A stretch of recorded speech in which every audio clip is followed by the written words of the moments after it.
this map, and it is a 1v1 Bengalis for Hera and... Or no, Bengalis for Daut, and Hera has Chinese. Okay.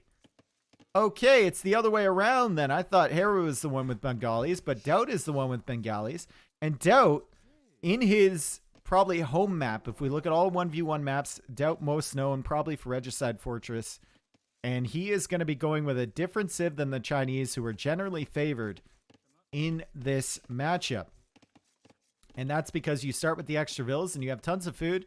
And you have tons of houses as well. So the Chinese start not really nerfed as much as it is on other maps. And you can see Hera already with the villager lead here. And we'll see if Daut chooses to go up to... Does he go up to Feudal Age a little bit faster to get those extra 2 villagers on the field? I don't know. Honestly, don't know. Does Daut go for...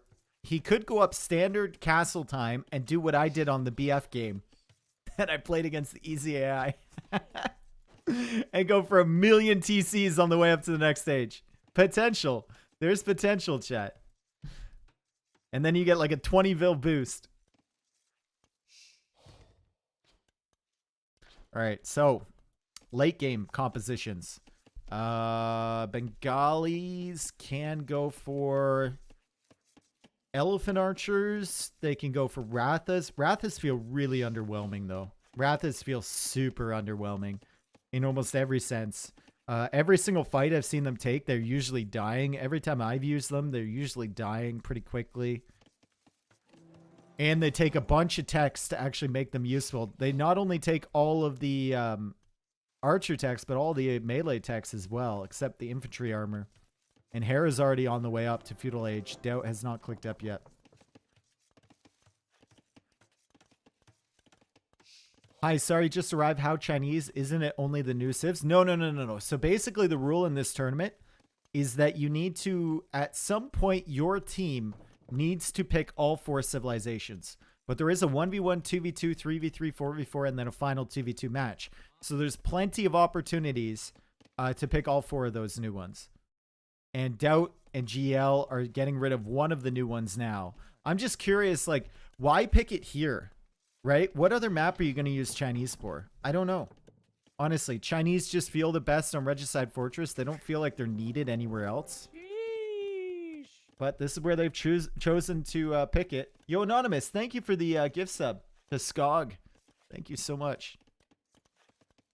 Skog, make sure you say thank you, Skog. Skog. Skog. Say thank you. Oh, Skog's a TV watcher. Skog is a TV watcher. Oh no. Daut is on the way up to Feudal Age. He's going to get an extra 2 villagers when he reaches.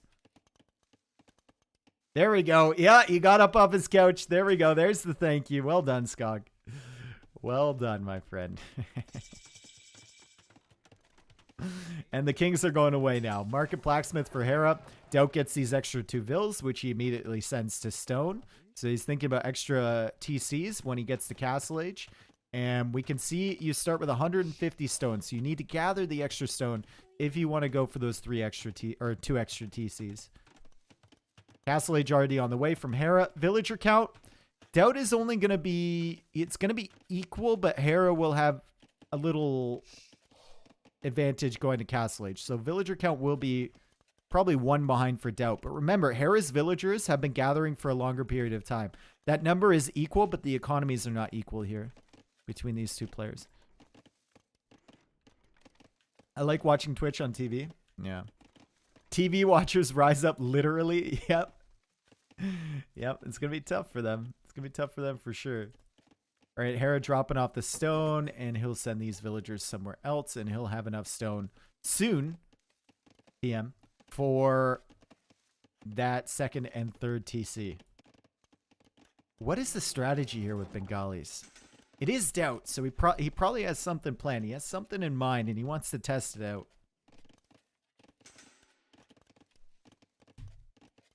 I would be a TV watcher if only I had a TV. Exactly. My second monitor is a TV.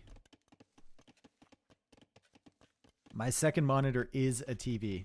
So I use that as a TV. If that makes sense. So at any point, like if I want to play civ, I'll like turn my monitor around, I'll sit down, and I'll play civ from like a comfy position rather than playing at my desk. I'll set it up somewhere else. And then I can use the sound from that TV. It's beautiful. It's a great setup I have here.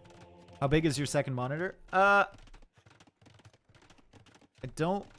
Is it like 32 inch? I don't know. 32 inch, I think? I don't know. It's bigger than my main monitor, for sure. Alright.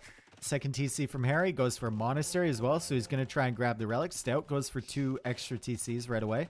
And the ecos aren't actually that bad, because Daut got 2 extra villagers from getting to Castle Age.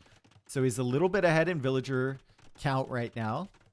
And with 3 TCs versus 2, he's going to climb further ahead of Hera. And Hera has that second wood upgrade, but Daut getting the second farm and second wood upgrade right now. My question is just unit compositions. What do Bengalis do?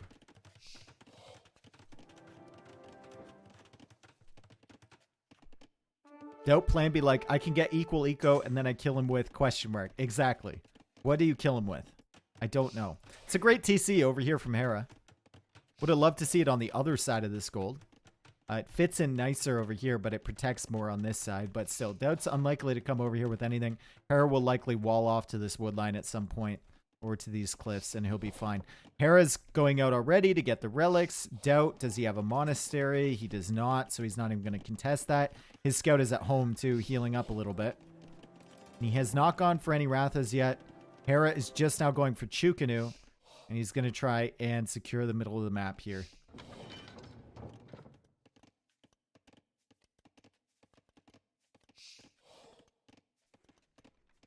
Dude, I have so many missed calls from the spam caller. Oh my god. I'm hoping it's not like... Let me Google this number that keeps calling me.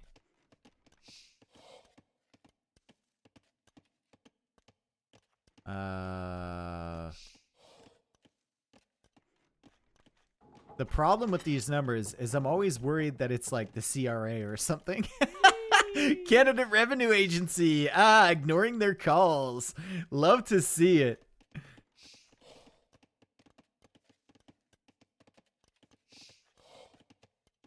Sheesh.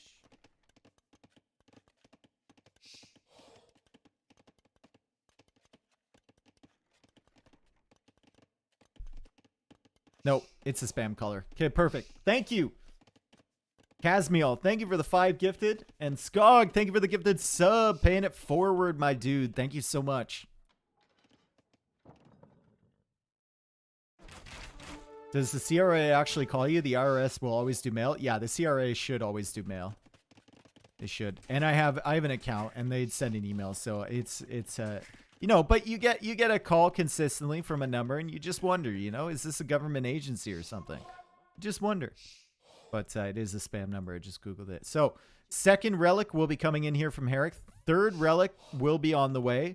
And the final one is over here. And Daut will see this on the mini-map. And he's going to know exactly what Hera's doing. There are no more relics to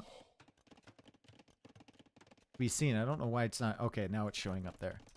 No more relics to be seen on the mini-map here from Daut. So he knows exactly what's going on. He's made some Rathas. And he's coming out here with these units. Now, these units can be an archer or they can be melee attacker, but the archer attack is very underwhelming and they're very blocky and they have a big hitbox, so it's hard to attack fully with the melee attack as well. It's a cool concept for a unit, but it's super underwhelming so far.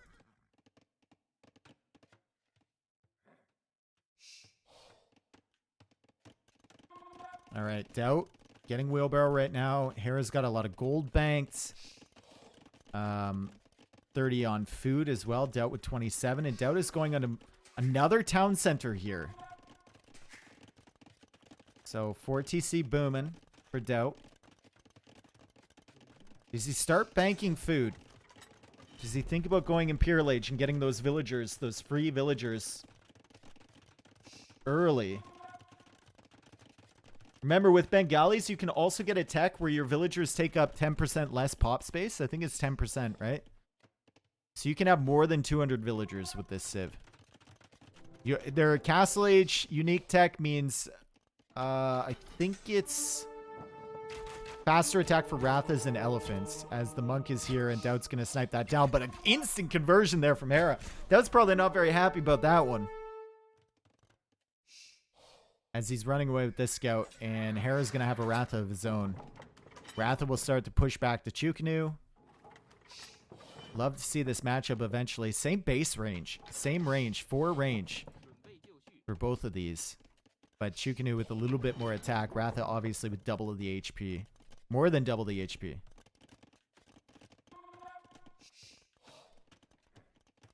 Now that they have figured out the whole melee range attack thing, they should rework the samurai so they... Because that's what they were supposed to do in the first place. No. Keep the samurai the way they were. They've been fine for many, many years. Keep them the way they were. Thank you very much. It's an interesting idea, but no thank you. Okay, 3 relics for Hera. 1 relic only for Daut. So Hera with the relic advantage. Hera is now walling up over here with houses. Daut is getting the gold mining tech, and Daut is thinking about Imperial Age, but Hera's already clicked up. And Daut is slowly starting to expand on this side. Daut will click up now. And he doesn't even... He's going for stables out here. He doesn't even need the extra TCs for extra vills, because by the time he gets there, he's going to get 8 free villagers. And he's going to be producing on the way up. So, should be at 100 vills by the time he gets there anyway. Hera now engaging a little bit over here, being pretty annoying. And the melee attack has base 10. So, it's just like a knight. And it's just like a crossbow with the range attack. If you need comparisons. It's like a base knight with the HP and the attack. And it's like a crossbow with 3 times the HP.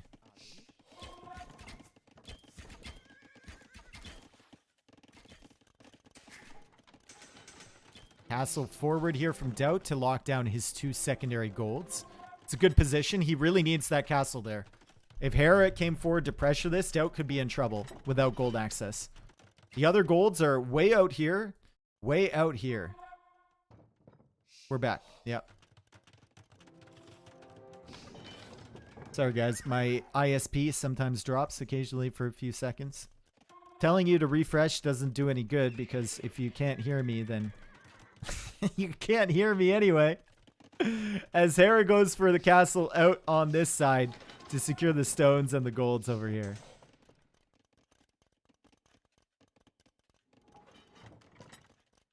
Where's the 5th relic? I think there was only 4 on this map, John. Sometimes it's 4, sometimes it's 5. Alright, so lots of Chukanu. 22 Chukanu here for Hera. Ratha's dying against this. Daut is going to find out about that castle as he tries to go for an outpost. And it's going to be Ratha against Chukanu. You need so many upgrades, though, and I think Daut is going to stick to range attack with these Ratha. If you see multiples, it means one is on melee and one is on range. And yeah, Daut is fully committing to the range for these. Did get Bloodline, so it's 125 HP. I don't know if he got the unique tech that means they attack faster. But I'm really curious to see this this breakdown here on the Ratha versus Chukanu. I think fully upgraded Chukanu should win. Just because they can clump together better than the Ratha can. They're going to have the same range. The Ratha will have a little bit more HP, but I think the Chukanu will fire faster and have a better damage output. And that'll be better than the extra HP.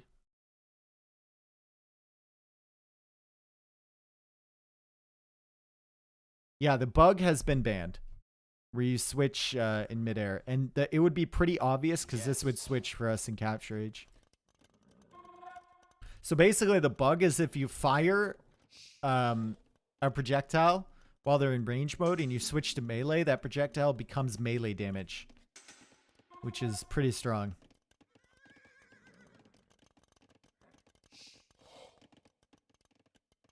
Okay, 22... Rathas here. We got 113 vills for Daut, 98 villagers for Hera, so Daut with the eco lead. And Hera is now going into stables. As Daut gets a castle over here to lock down this side. And Daut with way more map control at the moment than Hera has. But Hera is more than content to make his way into Elite Chukanu, get chemistry in. And here we go. The first major battle of the game upcoming. As chemistry comes in now for Daut. He's only got the plus. He doesn't even have the +1 armor.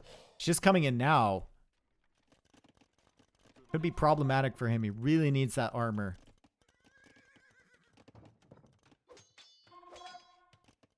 Okay, Hera scouting out. Hera going for light cav now.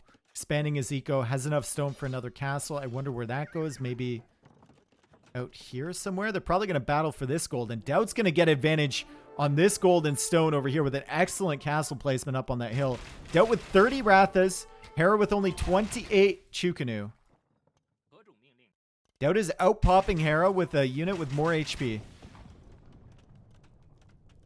I think if Daut charges into this fight, it's fine. But Hera can micro easier with this unit than Daut can with this chunky boy over here. 50 HP on the Chukanu. 125 HP on the Ratha. 5 base attack +4. 8 +4 with multiple projectiles heading out. 4 extra projectiles for the Chukanu.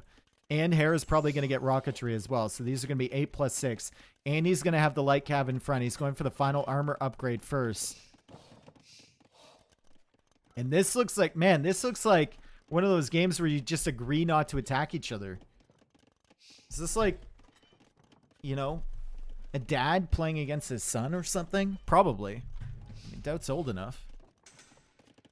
Did Daut get the unique tech? I believe he did. He's getting Parthian tactics now. Look at the army. 1 +4 pierce armor. Now, okay, we're going to get to see it at some point. He still doesn't have elite. I don't know what elite does for the range or for the attack. I think it might give them one more. I think it gives them 2 more melee attack and 1 more pierce attack.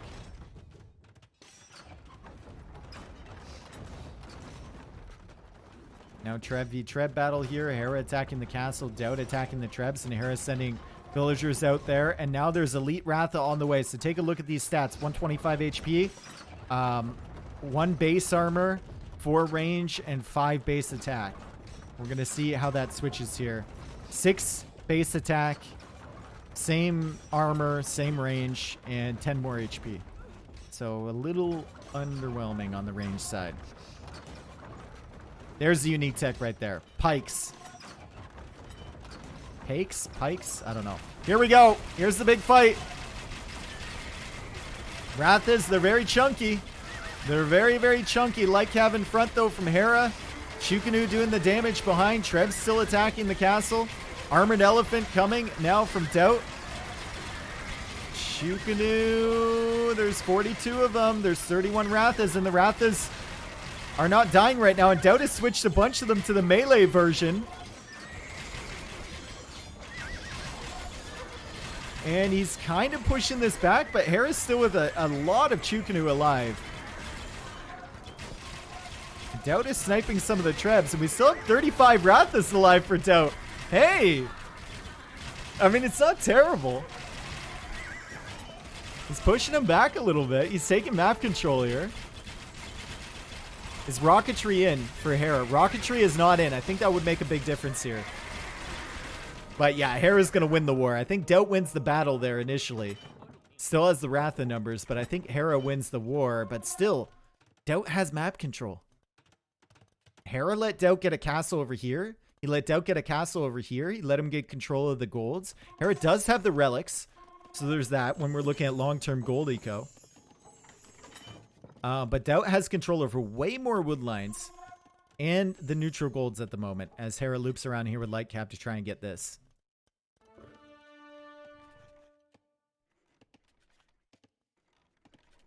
Hera got elite Chukanu before rocketry. Big mistake. Well, the Chukanu gives you extra arrows. It gives you a little bit of extra HP, right? And there's rocketry right now. 40 seconds away as Daut goes for a forward castle. Daut starts pushing out here with the Trebs. I don't know if it's like a unit versus unit thing right now, or if it's just the fact that Hera let Daut get away with all of this. All of this expansion. Hera's coming out here now with light cav, looking for raiding opportunities. He's going to find them. What can he do to stop this? Also, the relics are in this monastery forward. Siege elephants. I think Chukanu are only doing 1 damage per hit. Yeah, so Chukanu are still doing decent against the siege elephants, but not as good as they do against rams, I believe.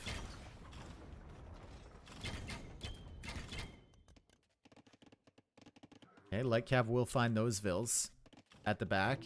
There's masonry from Daut on the way. Both players just kind of building up before they fight. These are fully upgraded Chukanu now, I believe. Last armor missing from them. But now with rocketry, they're doing a whole lot more damage against these Rathas. And Daut slowly shifting his entire army over here to deal with this castle. Siege elephants tanking a lot of fire.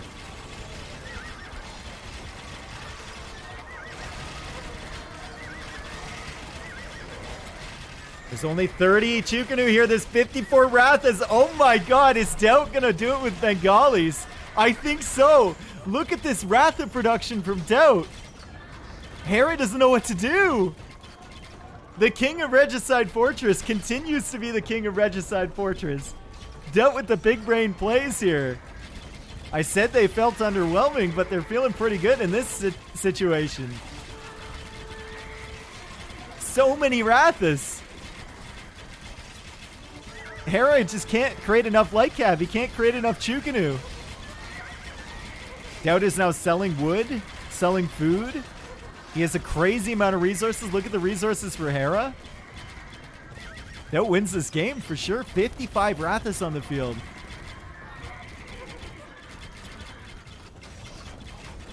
And he can simply start running into the eco pretty soon. Parthian Tactus is actually kind of nuts for these units. +6 Pierce Armor. Like, Hera's just trying to make something happen, but 61 of them now, and Hera calls GG. And that was just a flood, and I think, I don't know. I guess Hera felt like I did that the Chukanu would be better, but, I mean, Daut secured so much of the map so early. And he takes it. The Lord taketh game number 1. And we've seen an application for the Rathas where they actually work. That's the first time I've seen them work. And trust Daut to figure out a way. Great stuff there. Great stuff from Daut. 129 of those created. KD better for him. Eco more or less better for him. Better food for Hera, but that's it. New king of Regicide Fortress. New best civ, potentially. Alright, guys. I will update the score and I'll be right back, all right?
All right.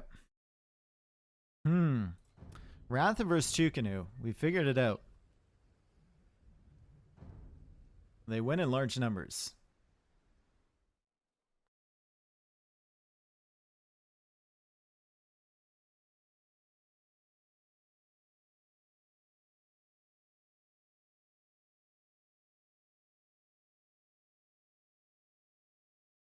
Thank you for being here. Thank you for all the follows. Thank you so much.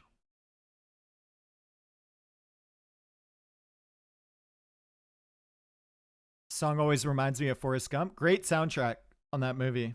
Fantastic soundtrack.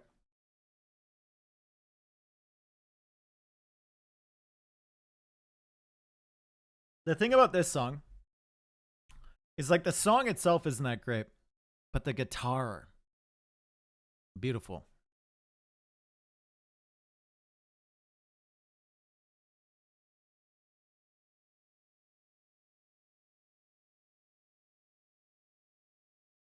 Yeah, I think Hera needed the I think Hera needed the initiative there on that game. If he was pushing Daut with Trebs and stuff earlier, or if he had a better map position in the middle, he would have been okay, I think. Because then Daut's like constantly falling back with the Rathas. But if you give Daut time to boom like that, I think you're going to be on the back foot. He needed skirms? Yeah, I think skirms do fairly well against them too, right? Young idiot day. Listen, pass logo. It's pass time. Everything you chat in here is just weird. I've given you like 15 streams and you're just consistently weird. I think I do not find enjoyment from any of your messages.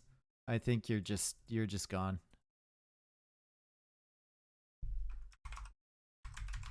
It's very rare for me to do that, but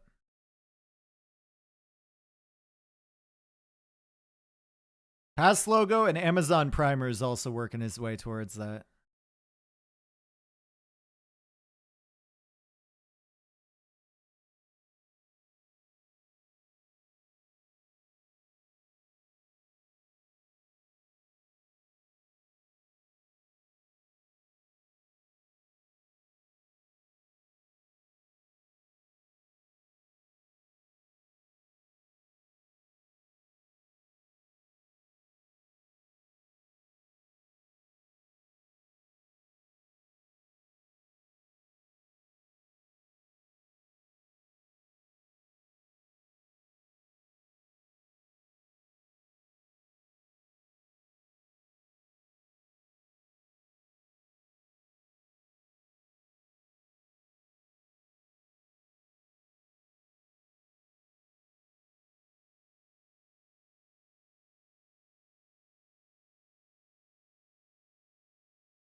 Well, that was a jammer.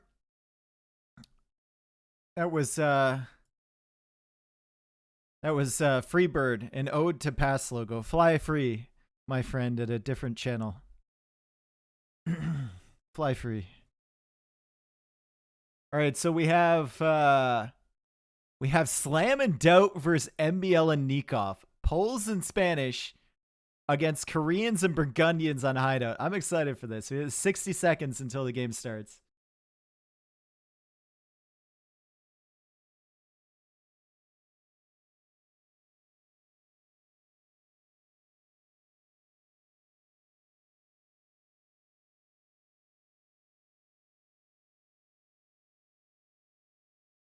Are you into the sheepdogs? Not really. It's kind of like radio music, right? All their stuff just kind of blends together for me. Not bad. I just don't enjoy them that much. I think I went to one of their concerts in college. I think my friend had tickets. I can't really remember it that well though.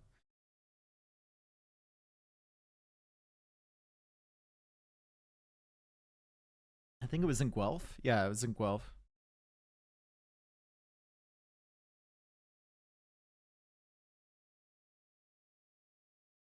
Be careful with that playlist. It's got music from a lot of different genres.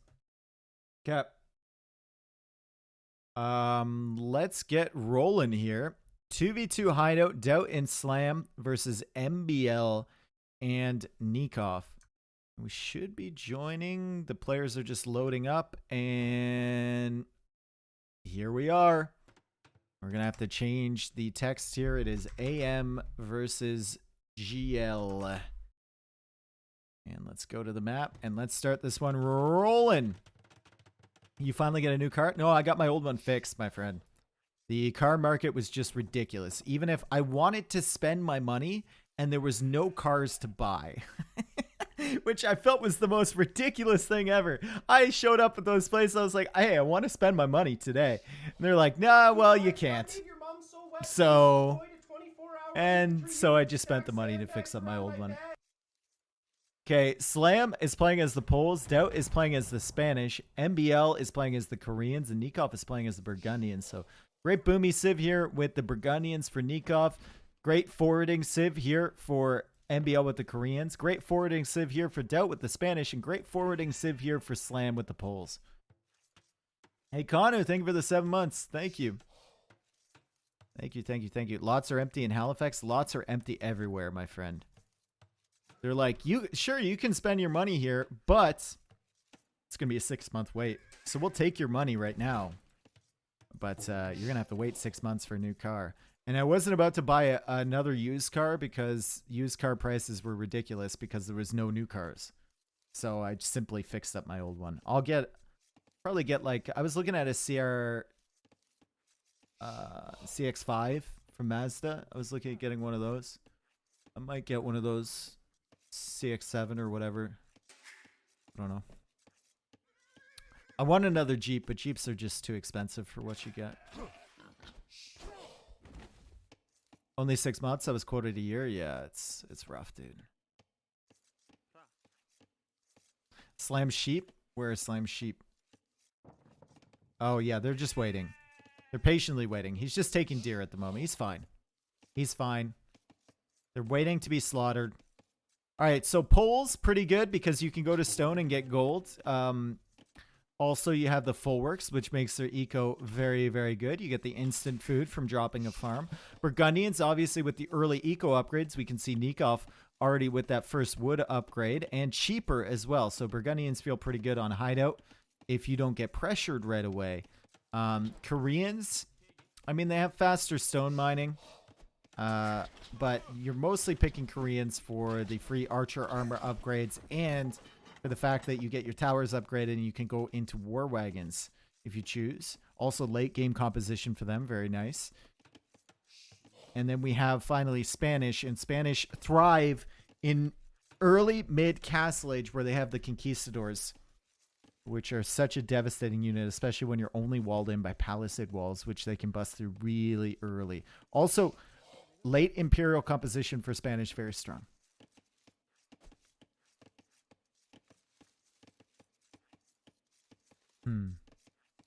Work from home and you won't need a car? I do work from home and I still need a car.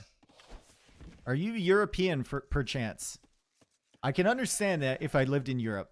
I could work from home and I wouldn't need a car. Where I live currently, though, I need a car to get everywhere, honestly. Like, I go visit my parents every Sunday. If I want to go out and visit them, it's a 40-minute drive each way. If I want to go visit my sister, public transport from here to where my sister is pretty spotty. All my friends are living, you know, 30, 40 minutes drive away from me, so...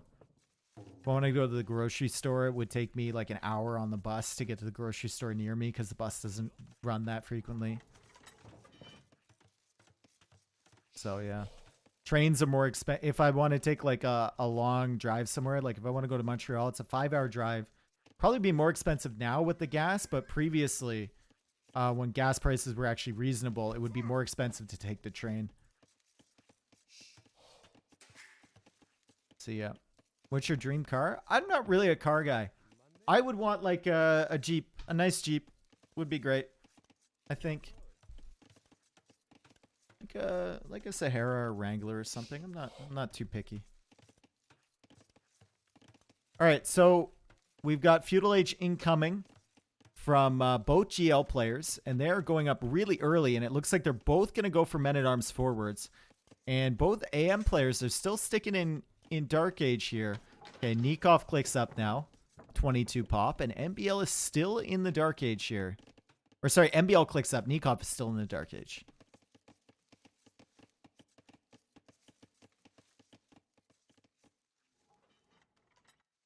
The fact even Toronto and Montreal have met train links with little but flat land between them is incredible. It's a lot of land, though. It's a lot of land, right? 5-hour drive. But yeah, like I enjoy if I have to go to Montreal and I want to spend the money, I will go by train because I enjoy the train ride. I like it's very relaxing to take a train somewhere, you know? You get to meet different people as they come on and off the train, and it's just very relaxing to not drive it, but yeah, that drive is also really mindless. Yeah, it's really boring drive. All right, so here comes the tower forward from Slam. And we've got the double walls already from Nicov. He's still 1 minute and 40 seconds away from where he can make a counter tower. Cannot make that in Dark Age. And Slam is already working away at this gate. And remember, Slam is playing as the poles. So when he's on stone for these towers, he will also be gathering gold at the same time. And Nicov has not walled here. Slam's going to keep working on this wall. And Nicov will go for a house there. Nicov will probably also go for a house here, which he does. And he's going to lose a villager. No, he's going to save this vill. And he's just trying to buy himself enough time. Can he buy himself 40 seconds until he can get a tower up here? Meanwhile, on this side, MBL already in the Feudal Age, so he's defending with a tower. He is Korean, so he was on stone anyway. And I think Daut is going to find less success over here, although he is going for Men-at-Arms. He's got 4 of them as well. Already with the early wheelbarrow, too. Probably going to find less success against MBL than Nicov will. Or, sorry, Slam will against Nicov. You meet people in trains like actually talk me? Yeah, I enjoy talking to people on trains and planes and stuff. It's nice, you know? Get to meet someone for a limited time, have a good conversation, see where they're coming from, where they're going. Good vibe. Watchtower going up. And Nicov will have this, and Nicov will be on stone, so he has opportunities for more. Remember, he has the eco upgrade, so he's getting heavy plow and bow saw already in the Feudal Age. Can't imagine talking to a stranger on public transport. What? Really? Oh no, MBL coming in here, and he was trying to wall in this tower. He's trying to trap the villagers here, folks, and he's kind of succeeded. MBL has these villagers very stuck on this side. He's going to start attacking with the tower. Daut is very much trapped in. He's working on this house, and that means that Daut can ungarrison. No, MBL takes that out. And MBL is still attacking the villagers from Daut. Daut is stuck in here. He's trying to save these villagers. MBL trying to kill them. But MBL has lost 2 vills, and I believe Daut has only lost 1 here.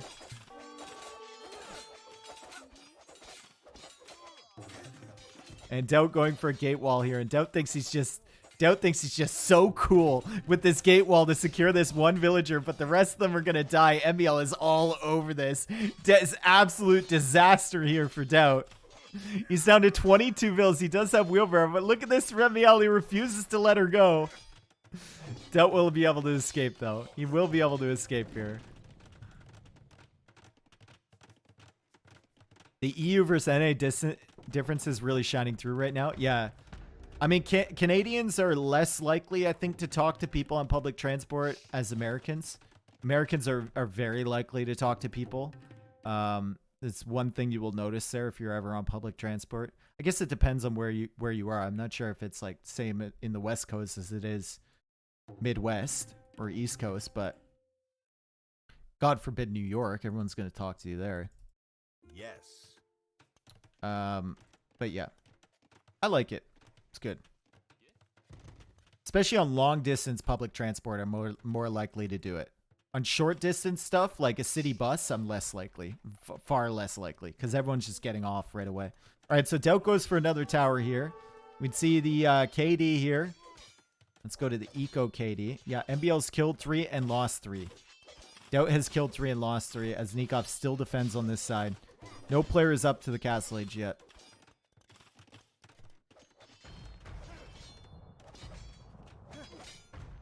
MBL comes out. Villagers once again. And Daut is not going to be able to keep this tower alive. MBL will push away the men-at-arms, and MBL is fantastic at defending against stuff like this. Just great defense here from MBL against Spanish. And look at the farm count for him. He's already got 14. Let's look at the eco behind from Daut. Daut's eco is struggling. He's got 6 farms only. Does have wheelbarrow. Nikov's the first one to click up to Castle Age. And Slam, really, ever since this tower, has been unable to do much pressure against Nicov. And Slam's resource is not looking great. It will add up quite nicely with the full works now if he drops another one and starts making farms here. But he is in no position to click up himself. Daut's probably like, micro, quick gate. And that's another Deadville. At least, you know what though? At least MBL is not getting housed anytime soon. This is good. Daut is actually helping MBL right now. He's forcing him into house walls. And MBL will not get housed. This is good for MBL. Why do this, Daut? Why? You're literally making him stronger.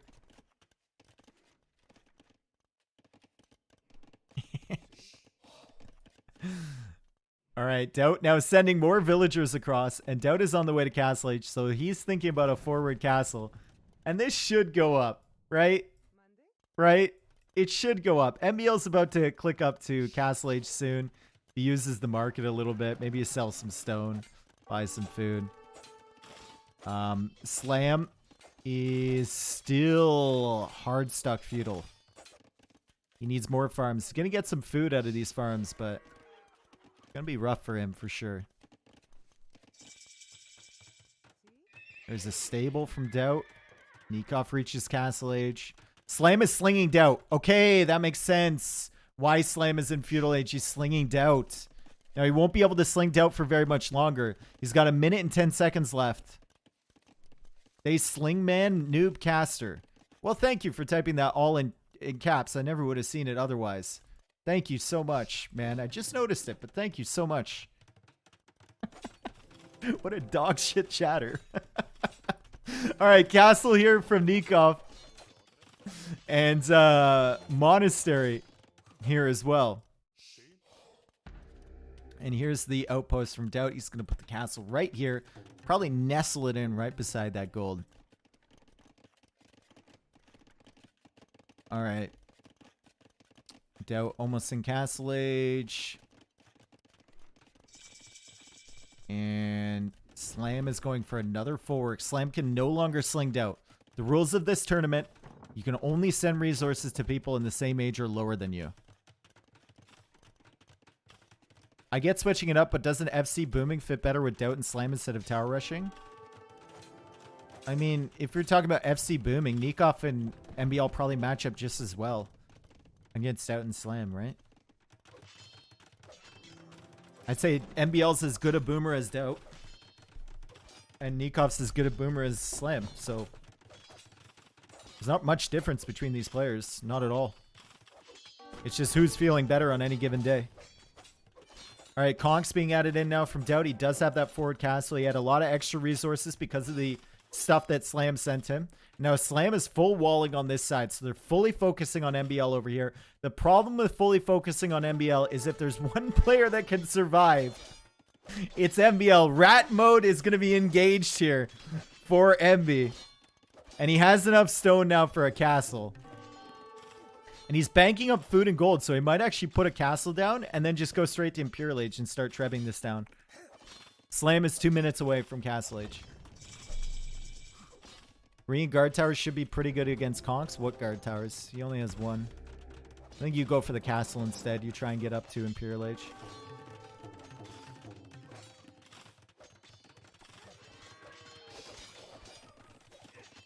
All right, Cousilier over here from Nicov. And MBL will go for another TC. Okay. Go for another TC here. Interesting. He's not going to go up to him. Yeah, this actually could be sick if Slam slings Daut Imp. Yep. If Slam slings him Imp, which I think he's considering here, this could be an advantage. That's why I think MBL should go Imp here. I don't see the value in that second TC. He's going for a university now. And yeah, he is considering going up to Imperial Age here. Okay. He's making some war wagons. Maybe Nicov slings MBL now to get him to Imp, and then Nicov can start working on Slam. I think Nicov has spotted the walls from Slam here. And they probably suspected that Daut was getting a sling because he was so fast up to Castle Age. But MBL is going for Bodkin Arrow now. Interesting. Why not just go up?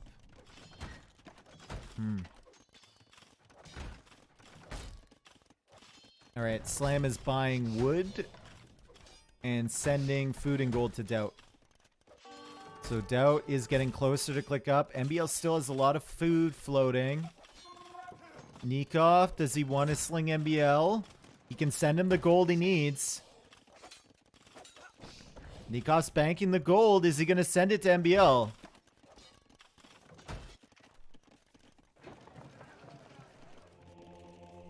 Nicov? Wheelbarrow incoming from MBL. Maybe MBL made that TC back there so he'd have a safe one to go up to the next stage if Daut goes fast to him. Maybe that was the reason. Who knows? Daut almost has enough to go up to Imp. And MBL is now going for a siege workshop. Does have these war wagons, so it's going to be tough. Actually, it's going to be tough for Daut to get a good position with the trebs. I don't know if he can quite... Yeah, I think he can range that castle from the front here, behind the walls from MBL. Slam's still sending stuff to Daut. Nikov's still kind of booming. Interesting strategy for sure, as MBL starts to deal with these conquistadors. Nicov with enough monks to deal with those himself. And Ballistics even on the way from MBL. And he's still banking res. Why did you need Bodkin and Ballistics? You were safe from the conks. Your ally has monks. He's safe from the conks. Why did you need that? I don't understand. Well, with Ballistics in, he's going to be able to deal with these now. And please don't click up with this TC. Please click up with this TC.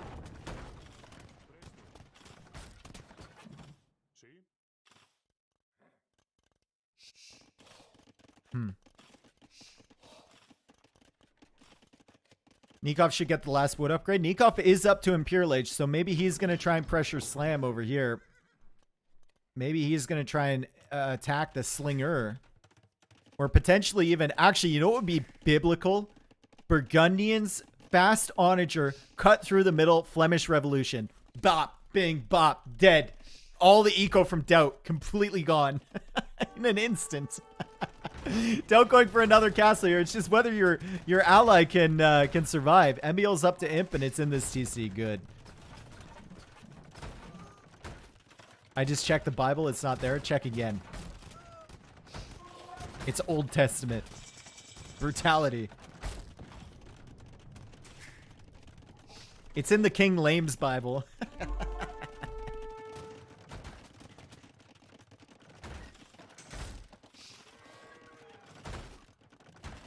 That was way funnier than you guys thought it was. Alright, here come the Cox. Here come the Cox, and here come the Trebs from Daut. And he's going to wipe MBL's base, and MBL just needs to simply run this way. If you escape with all your villagers right now, you should be fine. Daut's eco behind this is negligible. He's getting all his eco from Slam. And all he can make is conks. If conks get out in the open, you can counter them with your war wagons. You're just not going to be able to save all this stuff.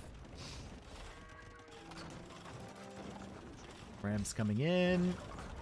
Nicov is going just Castilier right now. And Nicov is going for a siege workshop here.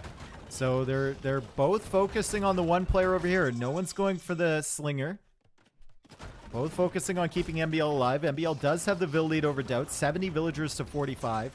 Nicov has the eco lead over Slam as well. Because Slam is sending res to Daut. More Trebs still from Daut here. More conks being added in. Castilier getting ready. Once there's enough of them, once Nicov has all the armor upgrades, he's just getting the first one now, though. Once he has that, he can dive against the Trebs. Slam can't sling anymore. Yep. Yep, but he did send a lot of resources, which means his eco was behind. And Slam's going for a castle now in the center.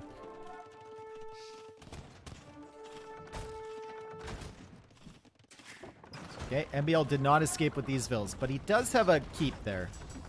Maybe that's good. He's trying to go for Bracer. He's gotten Skirmisher, and here come the Castilier. And the push from Daut is about to die out completely. It's about to die out completely. Castilier will work on the Trebs. The Trebs are important here. The conks don't really mean too much. It's the Trebs following up that make this push dangerous. Can Slam do enough once he gets to Imperial Age? He's going into Obuk right now.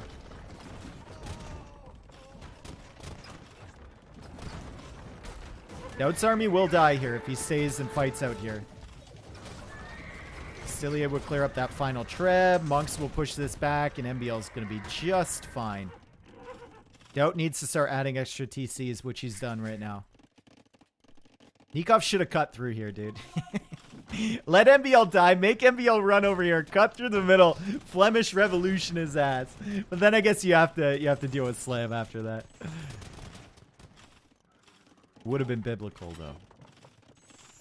Another town center for MBL. And how do they take out these castles? The answer is bombard cannons from Nicov. And Daut's coming in here with the conks. He's keeping two villagers busy, I guess. Or not two villagers. I guess they could be villagers. I don't know. Two players busy. Castle on the hill here from Nicov, so he hasn't forgotten about Slam.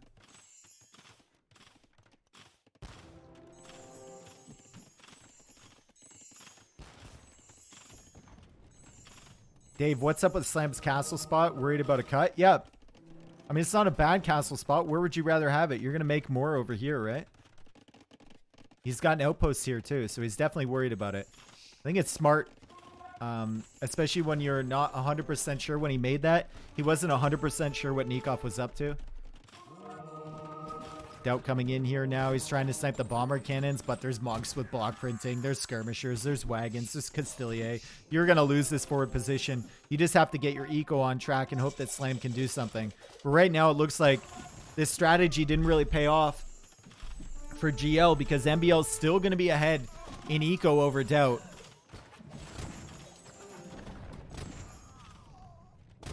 And MBL is very much alive.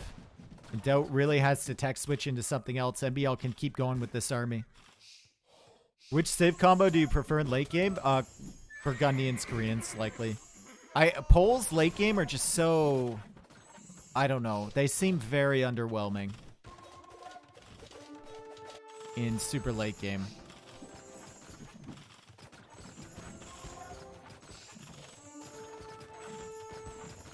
Castle goes down. Castle here from MBL. And looks like things are going really well for Aftermath in this 2v2. Game number 2. Bomber Cannon's not working on this gate. He's one gate away from being open. Slam is. He's got Obuk here. He's getting chemistry now. He's getting elite Obuk. No attack upgrades on these bad boys, though. And MBL, now it's his turn to push. And Daut is just trying to get his eco rolling. He's got 72 vills. He's got a decent amount of upgrades here. But adds another castle here, and he's going to have to tech switch into something else. Fortified wall would be great for Daut as well, and I think he's going to get it. That's why he's making the university. Can Slam defend on this side is the question. Just go Flemish right now and end it. 152 vills? Maybe. We'll know if we see the infantry armor upgrades coming from Nicov. Add like 4 more TCs. Click it. And then you can add in vills behind. You have to have a wide open path though to get there. Obuk versus Costillier. 2 units with very interesting bonuses. Costillier get the charge damage. A little bit more base attack as well. It's a pretty good unit by itself without the charge. Obuk stripping armor, but the Costillier are going to win this, especially with the castles attacking behind. And the castle from Slam will go down. Chemistry just now on the way from Daut. Fortified wall over here, and MBL is making his way through on this side. Daut is going for more walls, but Slam can't even hold over here. I don't think so. Slam might be in trouble big time. Big time. They tried something. Don't know if it's going to pay off. I don't know how those trebs didn't hit the bombard cannons. Those things hit.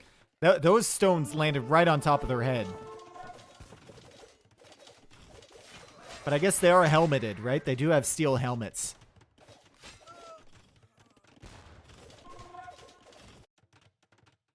Look at this from Daut. Fat slob it up, baby. And MBL goes for Siege Workshop, so probably go Onager and just cut around. Fat slob it up. They're even adding in the trade here. Cleared up that forward villager from Slam, so no risk there. And yeah, Costillier should beat Obuk here. Especially with only 10+1.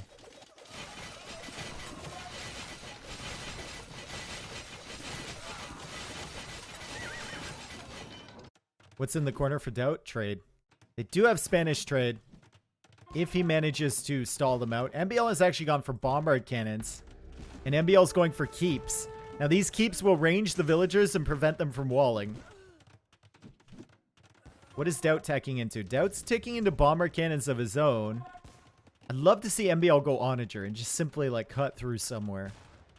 But I guess this works since Nicov is pushing on this side. Obuk's still dying. Now Castle's dying. MBL going for keeps over on this side too. Smart. It's going to take him a while to walk over here. For each castle that dies, Slam is down another production building. He does have 3 more, so that's fine. Burgundian Vineyards now on the way from Nicov, so I don't think we'll see the Flemish Revolution. And Daut is just adding trade.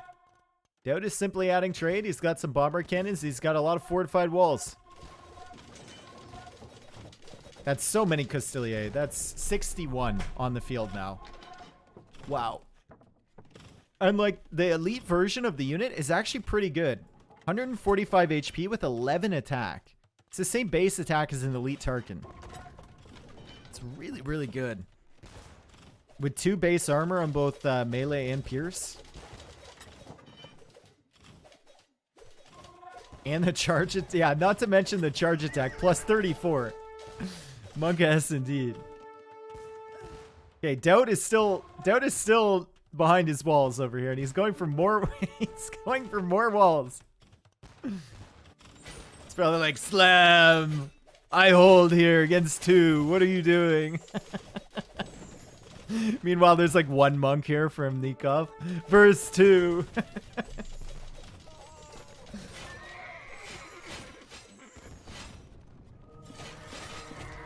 wow.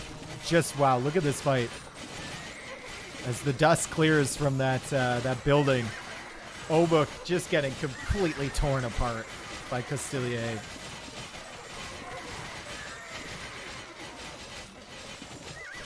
And Nicov is ripping over here, and MBL's through.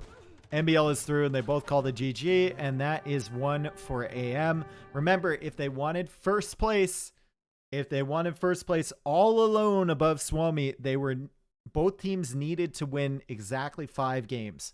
So the best case scenario for these teams is going up 4-1 in this set, which is unlikely from this point forward. You need to win all 3 remaining games to then tie Swami at the top.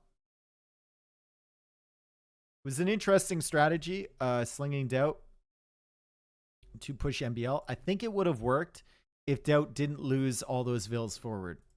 Daut's economy got so nuked trying to forward MBL here and having those villagers, not only the idle time from them, but then losing them and having to send more villagers forward to make that castle. MBL with a good defense against Daut on this side. Also, MBL didn't have to invest in the men-at-arms, which Daut did, which meant the economy was going to be better for him.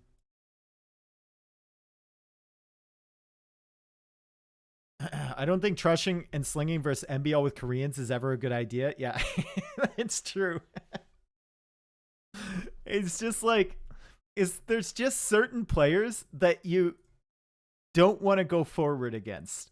And I feel like he's one of them, because every single villager for MBL is just a military unit at the end of the day. He is not afraid of pulling enough vills to get the job done in defense. I've seen him pull 20 village. I've seen him pull his entire eco before to fight off 5 villagers going forward with a tower. Lots of Castilier, lots of Obuk for Slam, but better KD for Nicov. Look at that. Oh boy, if you ever wondered how Obuk stack up against Castilier, elite Obuk against elite Castilier, that should answer your question. Granted, Nicov did have the numbers advantage, but without any range units to really capitalize on the lack of armor that they stripped off, that unit alone will not get the job done. Eco, best for Nicov. It was sick. Yep. What more can I say?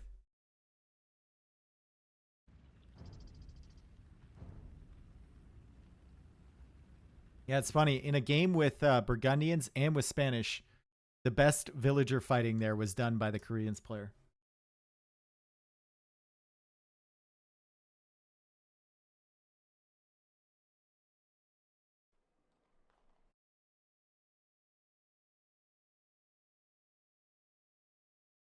Upon your hair.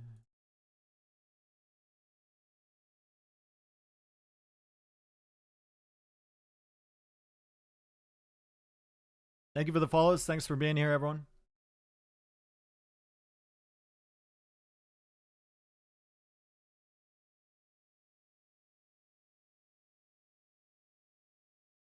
Yeah, the KDA would be more even. Yeah, sure. Tabaland. That's exactly what I said, though. It's not a straight up representation because Slam was usually outpopped. But it tells you something about the unit matchup.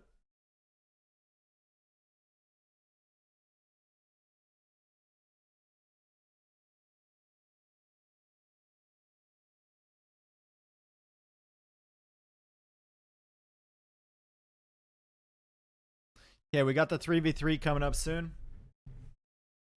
They're not even in the game room yet, so we got a couple minutes at least. It's been a good day. Good vibes today. Good series. If it was going to be Sling, why not Vikings? Well, they might have had it, Ninja Robot, where... Because Slam went forward as well, right? That might have been not the initial game plan coming in.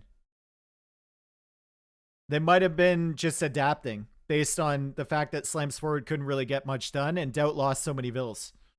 So they might have just been like, okay, now you sling me because I'm so far behind. There's no way I'm winning this 1v1. It's impressive if GL can beat AM without Viper, I think. Well, they got pretty close in Return of the Clans, right?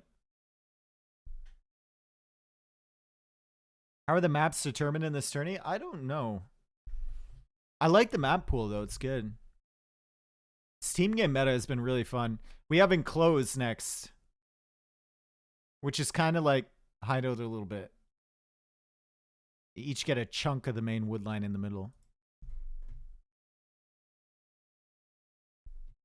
Full random draw. Okay. Should have checked Liquipedia, my man. I want to see Frontline. Is Frontline going to be on here? Ah, they're not playing Frontline, bruh.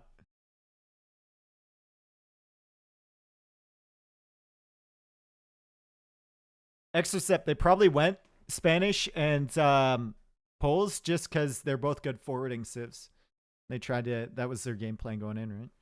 I don't know. You'd have to ask them. You have it written in your own description, do I?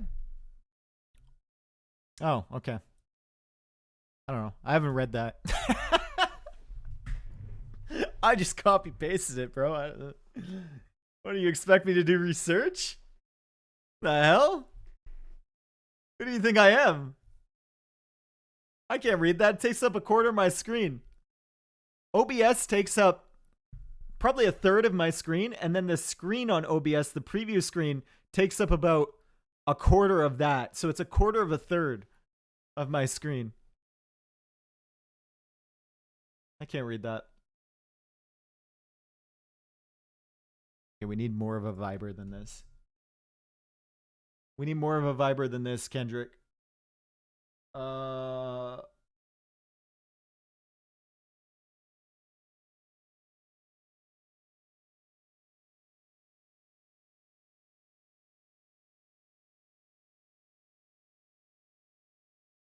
Why the slinging rule? What's the purpose? Well,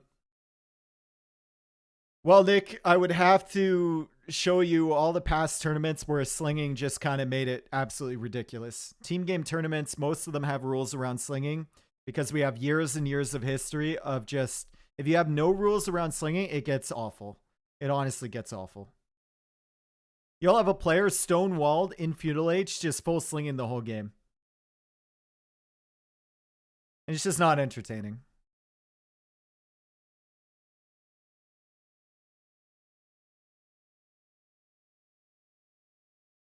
I think this is a good rule, though. You can sling someone in the same age as you or lower. I think that's a good rule.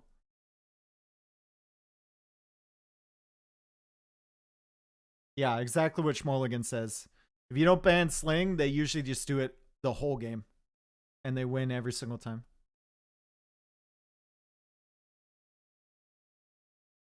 Unless you can get some serious early damage in against the slinger. But even then, just even a couple hundred resources here or there goes a long way.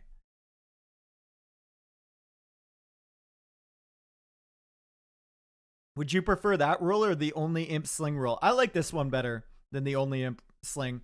Because this one means that like the other day when Rubenstock didn't have enough stone to make another TC after he was douching on frontline, this means they can give it to him. They don't have to wait to Imperial Age. I like this a lot better. Like, if you need to send 100 resources here or there to your allies, you should be able to do that, as provided you're in the same age or they're lower than you. I don't think you should have to wait to imp to send like 100 res to somebody.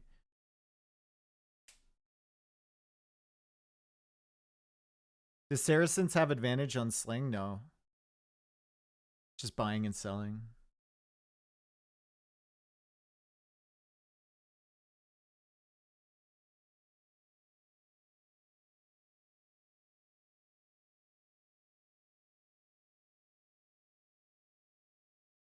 How come the team game ladder isn't full of slingers? Because it's not. So there's strategies that are viable in tournaments, and there's strategies that are viable in casual games. Everyone's queuing up to the team game ladder looking to have a good time themselves, right? They're not queuing up trying to try hard as best they can, especially with the team game ladder that is like not representative of your actual skill because none of the good players really play on it. And there's so many mismatches because not a lot of people queue up for team games. So when you're coming into a tournament game, you know what the map is, you know what the civs are going to be, you know what your positions are going to be. You can plan it out in advance. With the team game ladder, you queue up for a random map. You don't know who you're queuing up against. You don't know their level.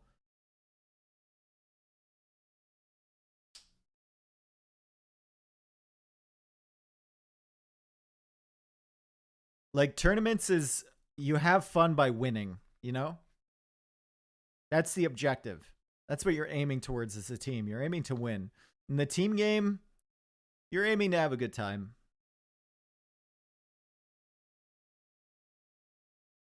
Not trying to try hard. Some people live for that ladder points. I think more in 1v1 than team game, though. Like, does anyone... I know there's some teams that queue up for team game ladder to, like, stay at the top. But there's not that many people super tryharding the team game ladder. If you're tryharding the team game ladder, I mean, I guess. Whatever, you do you. But it's not really a ladder that's representative. We eat pizza and watch your stream. Goddamn right. Great one. That's the type of energy I want here. You're a TV watcher, aren't you? You got up from your pizza and your couch just to type that, didn't you? Didn't you? I know you did. You don't have to answer that. I know you did.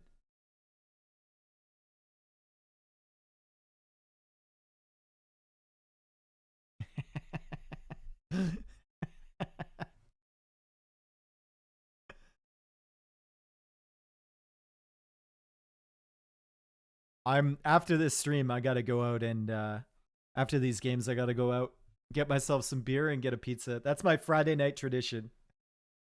Beer and pizza forever. Friday night was always pizza night when I was growing up, and I've kind of carried that through.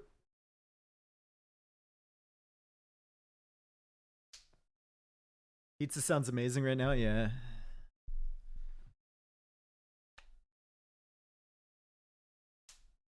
What kind of pizza? I like pepperoni, roasted red pepper, and then the other topping is like, it depends on how I'm feeling. Bacon sometimes, but not so much anymore. Sometimes some onions kind of hit on the pizza, but it has to be the right place. Because a lot of people, if you ask for onions on your pizza, they put way too many. You need just a couple here or there. I used to like green peppers, but if I'm getting the roasted red peppers, there's no point in getting green peppers. Bananas? I'm not Nilly.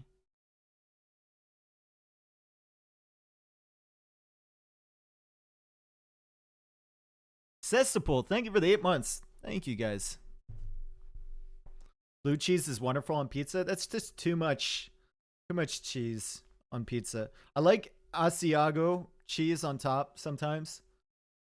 If I'm getting Domino's, that's the only acceptable order for me. But I don't really get Domino's all that often. I'd rather go to a better pizza place. I only ever get that if I feel like not getting up from my bed and ordering something on my phone. Fuck you all. Your lives are so sad. I get a charity tax break just for hanging Zipla, out. thank you for the gift sub to Ivik. That's a good gifter. Thank you.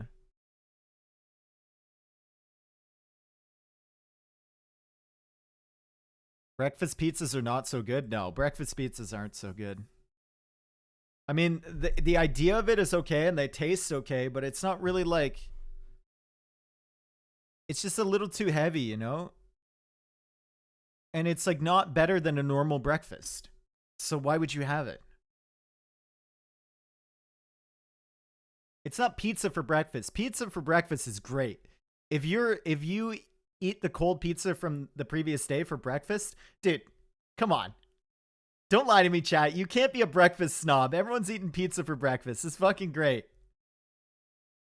Cold pizza for breakfast is amazing, dude. And if you're denying that, then I don't know, man. I don't know. You warm it up though? No. People who microwave their pizza are like are literal, I don't know, they're just maniacs. Yikes. If you warm it up in the oven, maybe, but it never tastes as good if you reheat it. It tastes pretty good if it's cold, though.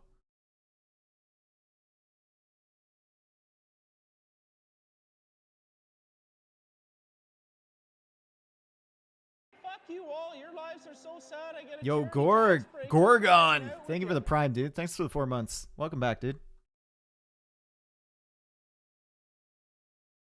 You can just throw it in a cast iron pan for 5 minutes, but I like cold. There's a time and a place. If I'm eating pizza in the morning, we have 60 seconds on the game. If I'm eating pizza in the morning, I'm eating cold pizza.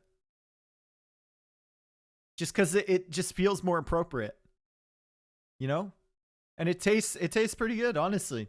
I was against cold pizza for many years. I was against it for many years because I didn't try it. I just refused to try it. It looked disgusting to me. It looked disgusting. I didn't think it would taste good, and then I did try it, and it's pretty fucking good. Your lives are so sad. I get a charity tax break just for Yo, hanging out Hugo, with thank you for the 5 months. Thank you. Pizza time. It's horrible? Okay, whatever. You're also less judgmental about food in the morning than you are in the evenings. That might be part of it. I'm gonna order a cold pizza. Yeah, okay.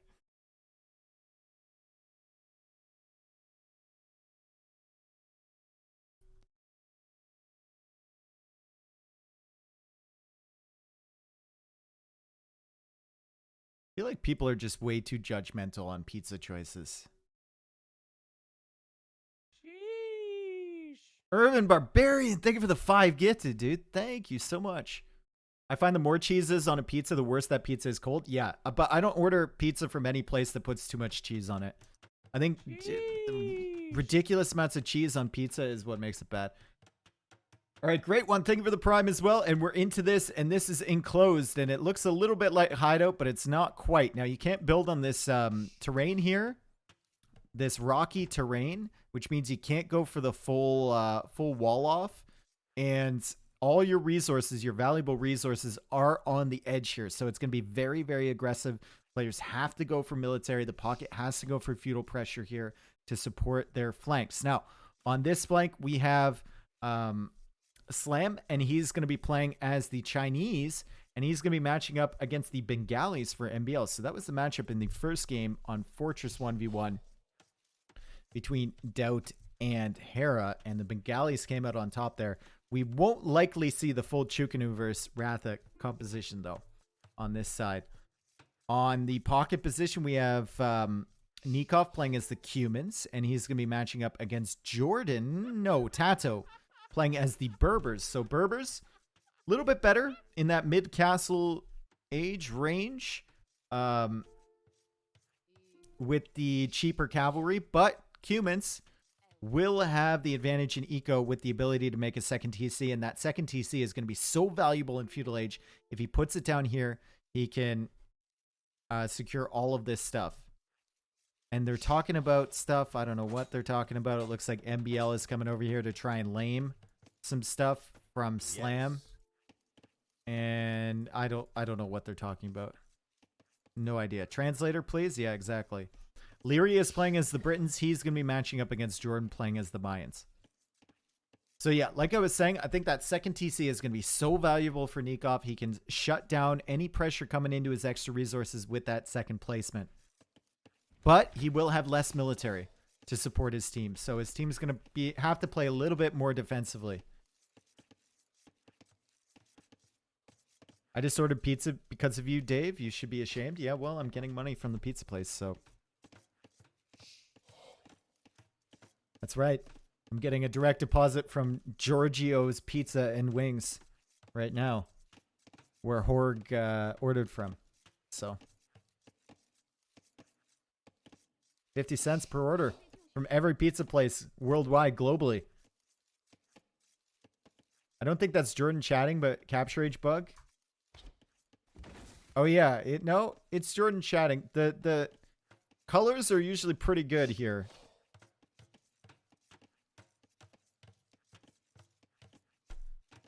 Dave is sponsored by pizza. Yes. Yes, I am. Casually sponsored by pizza. Many years I've been doing this. So sad, Yo, Horg, thank you for the 3 months. Here's the direct deposit. There, see?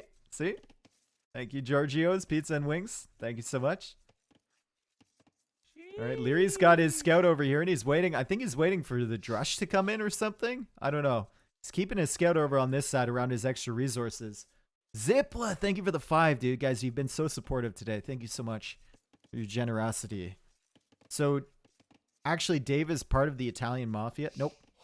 Giorgio is famously not part of the mafia.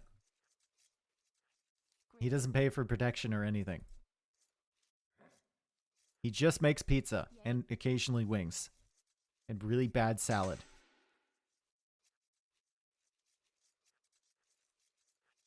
Since T90 got to 2K by tryharding, and Dave is a very superior player, I guess how far he could go if he wanted to. Yep.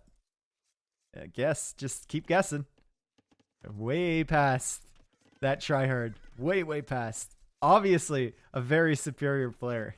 True. All right. Deer being pushed in here from MBL. He's going to click up to Feudal Age. Looks like Nicov and Liereyy both up to Feudal at the same time. So I don't know. Nikov's like a little bit ahead. I don't know if he's going for that second TC or if he's going to go for military production buildings. It looks like TC at the moment. You know the salad from any pizza place from Family Guy? That's a famous scene from Family Guy. Don't we need to chop the lettuce? No, just throw the whole head in there. Are we going to dice these tomatoes? No, cut them into quarters. Throw them in. Make sure it's on top of the pizza box so it's nice and warm when it arrives. No. I love that scene, dude. Dump it all in. Alright, there's the second TC from Nicov. Do we cut up the olives? No, you want to know if you got a whole olive in your mouth. It's so true. There's so many pizza places that do salad so poorly. Sheesh. Yo, Skog, thank you for the 5, dude. Alright, it's double archer range from Jordan. Thank you so much, Skog. Thank you so much. You got Mr. Planner in there, by the way. Mr. Planner, if you're here, we were watching you in BF. Really appreciated the boom, man. You got a good, nice little pocket play on Rage Forest. You plan it out nice. All right, double archer range for Jordan. What's the play over here for MBL? He's going to go for an archer range play for Slam is double archer range. So double archer range from both the GL guys on either side. And we've only got single archer range from the AM boys. So, and their pocket is 2TC booming behind this. So AM is going to have to do something quite special here. Quite special. Skog, thank you for 2 more, dude. Thank you so much. Why do GL have a 6-vil lead? That's a good question. Maybe they went up a little bit later than Aftermath. I think that might have been it. I don't know. Captain Radbeard, thank you for the gifted sub, dude. Thank you so much. They don't? Oh, they got a 3-vil lead right now. Tati's FCing. Ah, he is. That's good. Good. Good call out there, Tarzus. He is FCing. He's going up on 26 population. He's got 2 on gold right now. Is playing as the Berbers, and I guess they're going super aggression on both flanks. They know the Cumits player is likely going to 2TC boom, and they're going to go super aggressive, which will give Tatoh time to pull off that fast castle and get into the Knights quickly. Knights or Camels, I guess. See the archers coming in here from Jordan. Liereyy, losing an archer quickly. And remember, Jordan is 2 archer range production. Liereyy is only 1 archer range production. And Liereyy is going to lose his initial army, so Jordan will have more on the field. Meanwhile, on the other side, MBL versus Slam. Slam is heading out now. MBL now does have that 2nd archer range. So he should basically stall out here against Slam. And the villager count is even between them, because Slam started with more with Chinese, but MBL got the 2 free vills from the town center with Bengalis. All right, Liereyy managing to defend, goes for that tower. Jordan going for a tower as well. Tatoh is already on the way up to the Castle Age. Nicov is ahead in villagers. 36 villagers versus 27 of Tatoh, the other pocket player, but he's pretty far away from clicking up. And Tatoh is going to have knights immediately. And we can see Nicov now Xing this. And Nicov looking around Tatoh's base. And he's going to know, uh-oh, my man is going FC. I don't see any production buildings here whatsoever. Be careful, teammates. It is coming.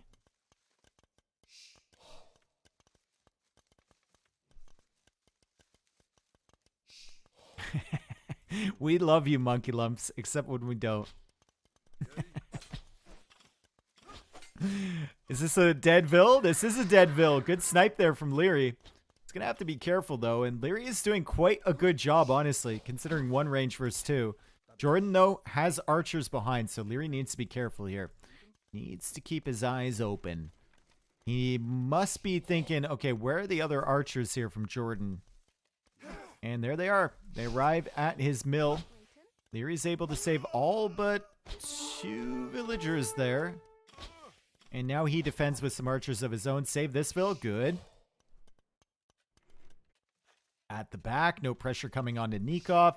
He's at 47 vills. He's building up enough to go up to Castle Age now. And Tatoh will be in Castle Age, and Tatoh will have forward stable. Tatoh will have forward stable, so he's going to have knights here very quickly on MBL. MBL hunting for the army from Slam, but that army is heading back over to Nikov's base. Nicov knows what's up. He's going for a wall. That army is unaccounted for, and MBL let him know.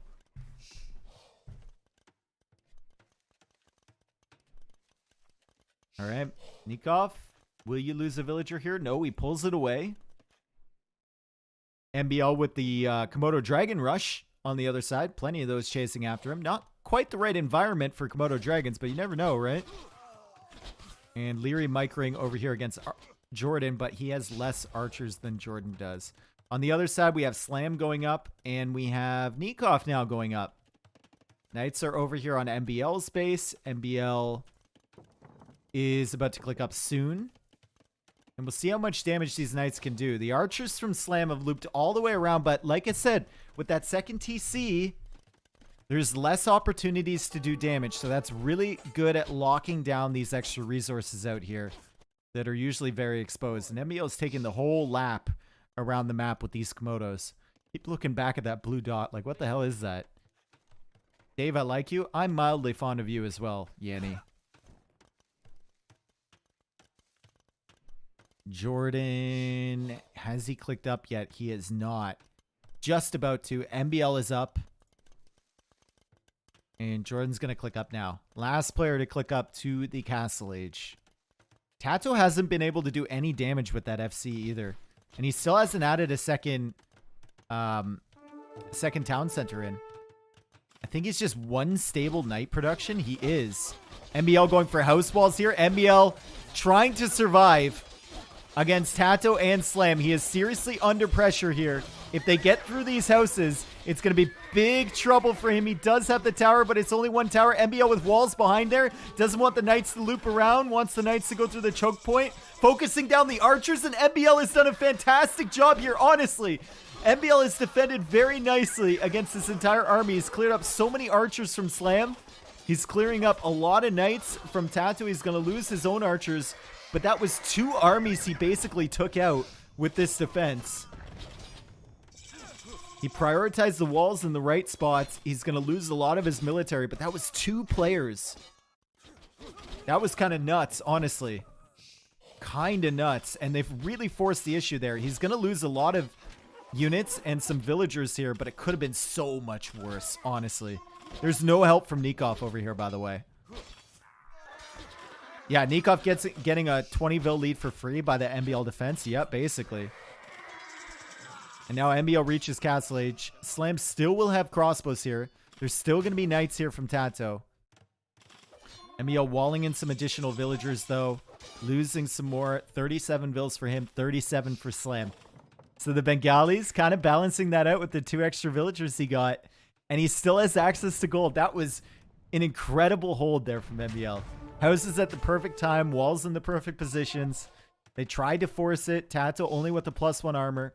Now +2 armor coming in from Nicov, and he has 7 knights on the field, which is equal to what Tatoh has.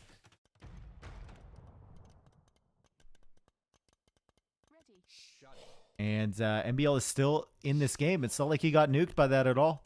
He did not, and he's going for the second TC, and he actually has a little bit of an eco lead over Slam. Don't know how long that's going to last, though. As they're pushing in this way, some more farms denied. Meanwhile, on this side, Jordan versus Liereyy. Liereyy with 19 crossbows. Jordan with 28. And Jordan going for ballistics, and Liereyy is not. Liereyy is really struggling over here.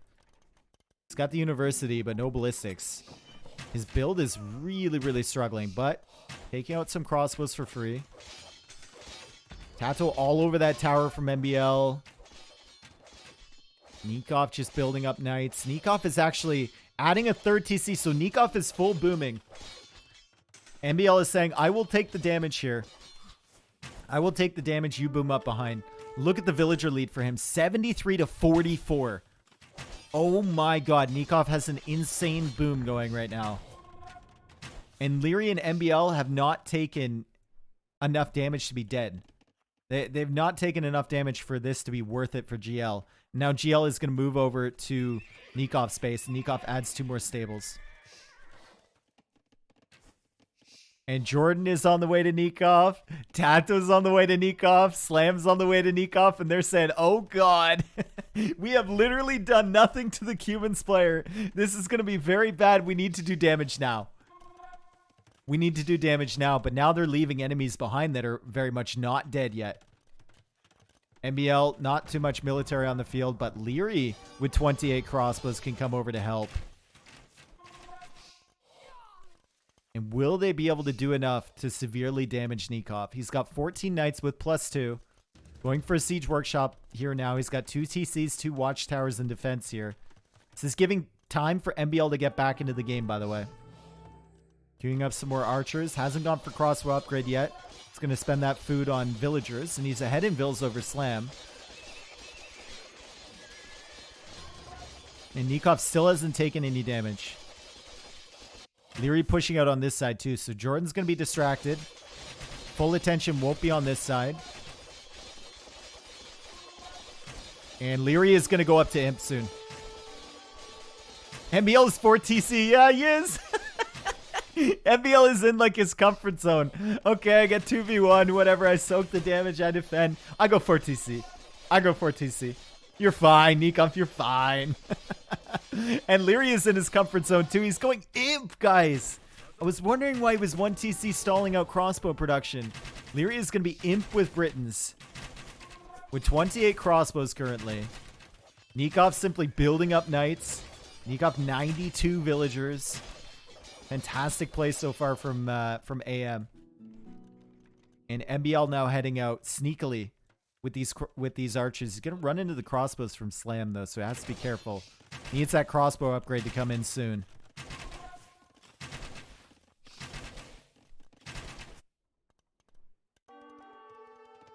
Knights are in. Can't do too much damage against Nicov, and this army is slowly building. 24 knights now. Mangano coming out. Jordan is maybe busy on the other side. Okay, reacts in time. Crossbows coming in from this side now for Slam.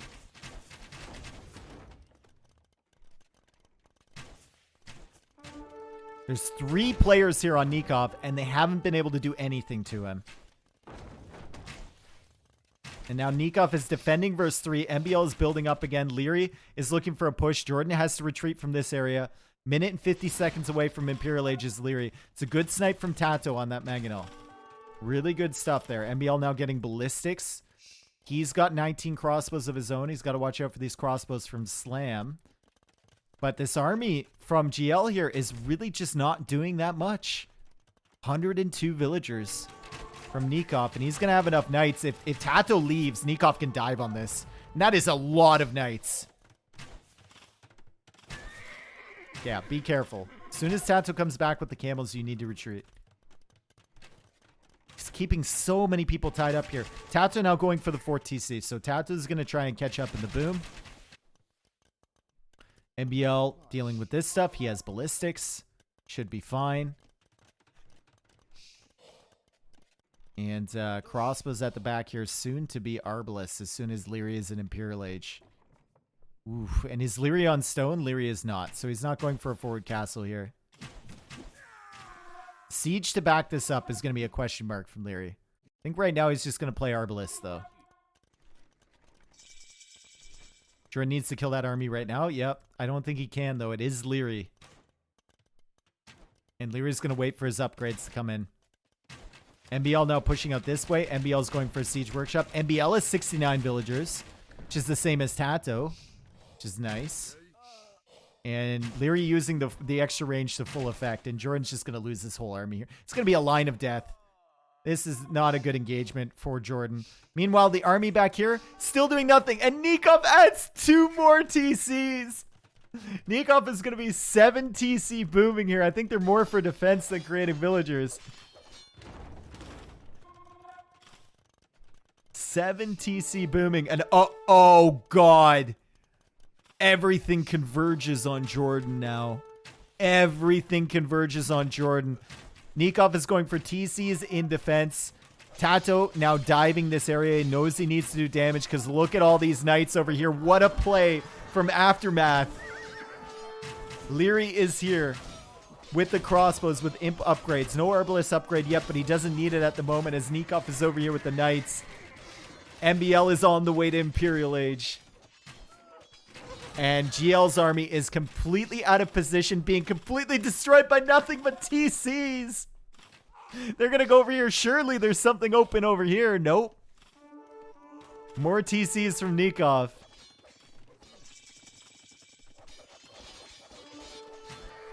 And hunting down the army from Jordan.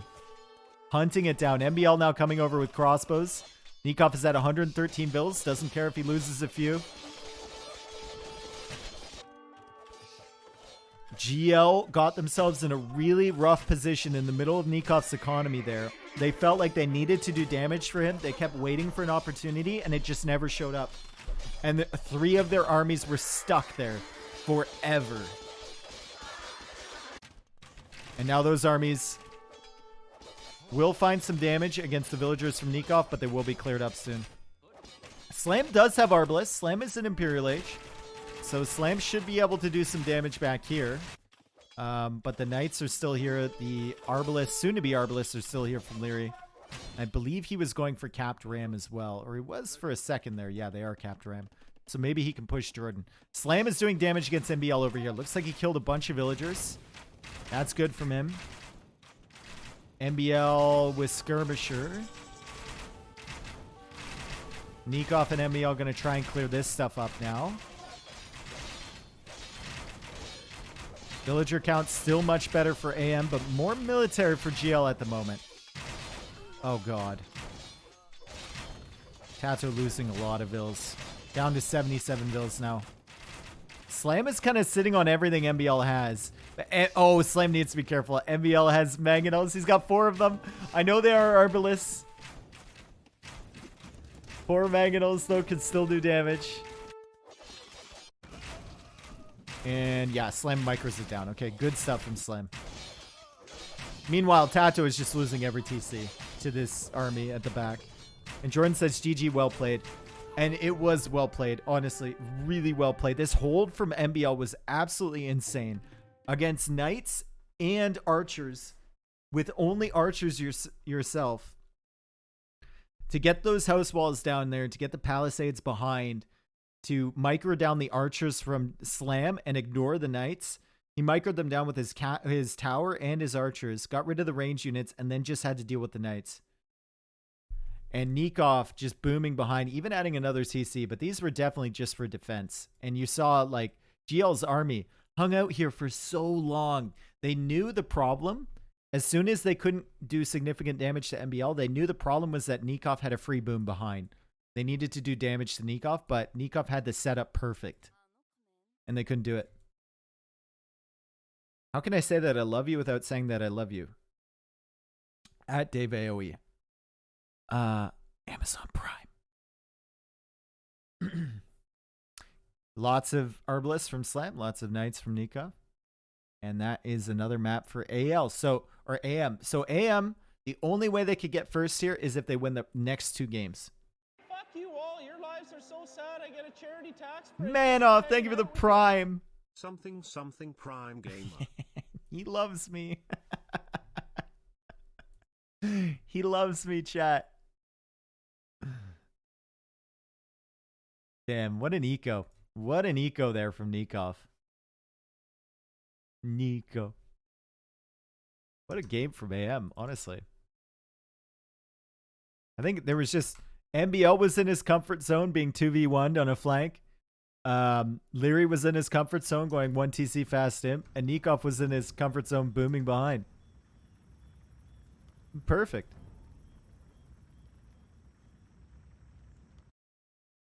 Absolutely perfect. Sheesh.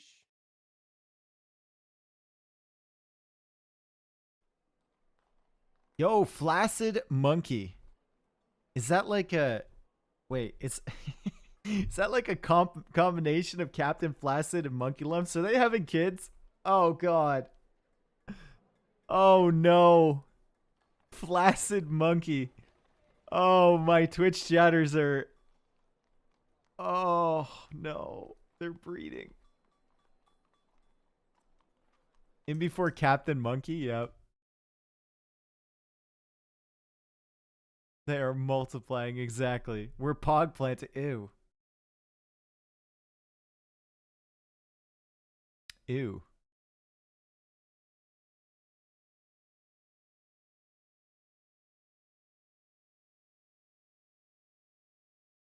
Ugh.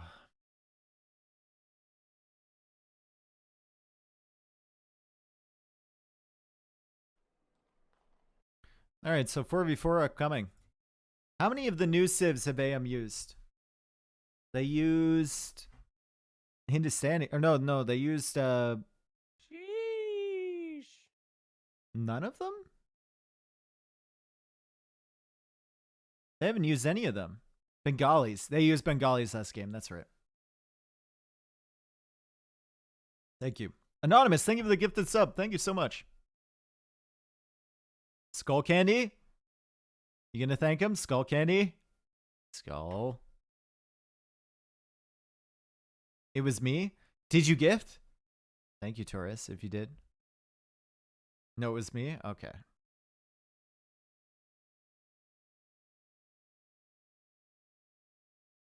TV watcher. Yeah, Skull Candy, TV watcher. Tamagotchi watcher.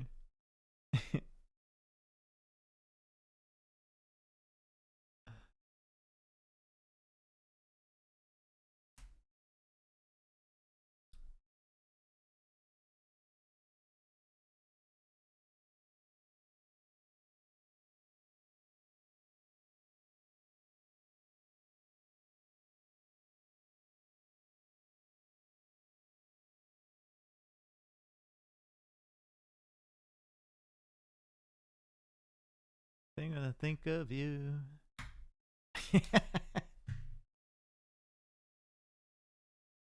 It was May the 4th, Revenge of the 5th, and now Return of the 6th.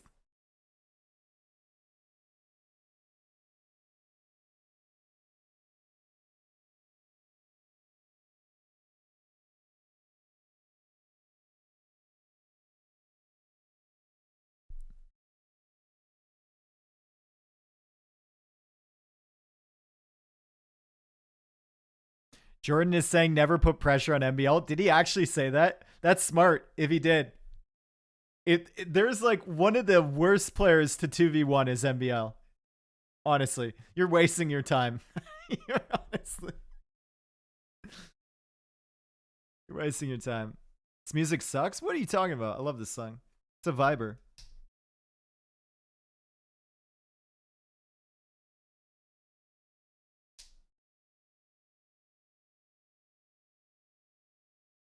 Like the most common way that MBL dies is he kills himself somehow in the game, you know? Like he usually does it to himself. He's rarely killed off by someone else.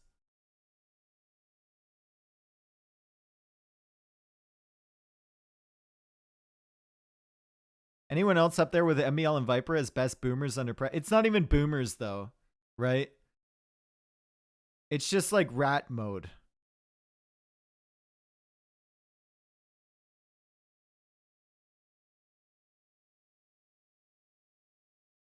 All the pros are good under pressure. Hera is fantastic at defending. Peak Hera will defend so efficiently. And take calculated risks. So will Viper, so will Yo. You know, MBL is chaos though. That's the thing.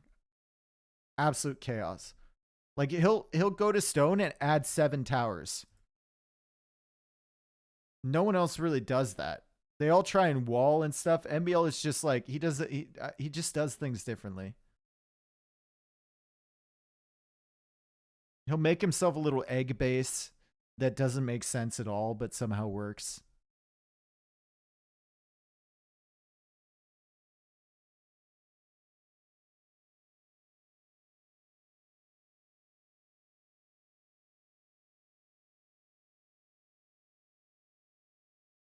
Yeah, we're waiting on the 4v4.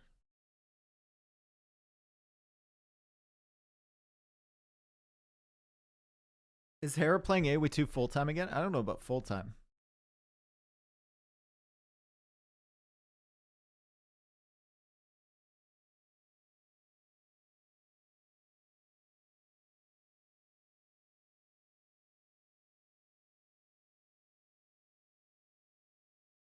Fuck you all. Your lives are so sad. Elevid, thank you for the 14 months, man. Welcome back. This stream is brought to you by Pizza. Yep. Make sure you get your pizzas, and I will get my money. Dave is a Jedi or Sith? Sith?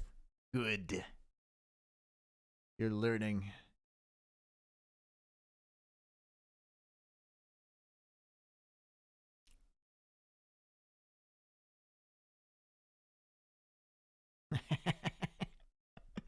Past logo saw democracy die earlier. With thundering applause.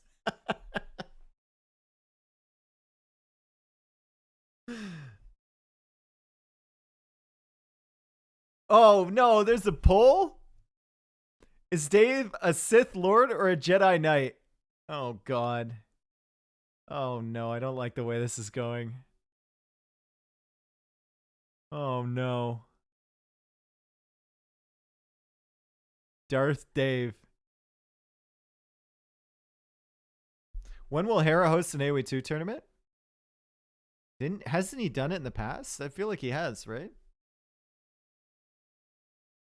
Show matches or something? I don't know.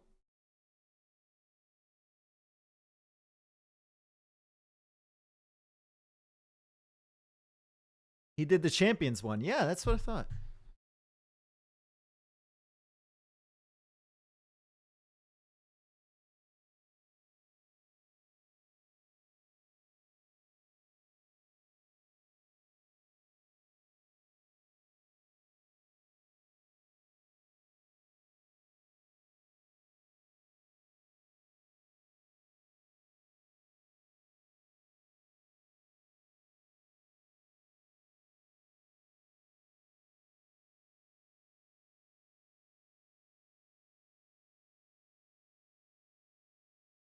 He recently talked about hosting a tournament where there's no walls allowed in Dark Age. Okay.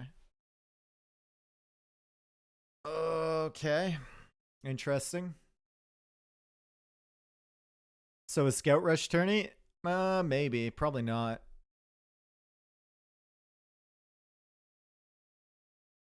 There's no walls in Dark Age. You probably just go Drush every game, right?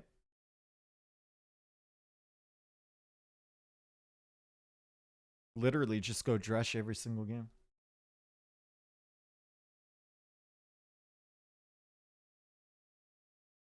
You can't quick wall.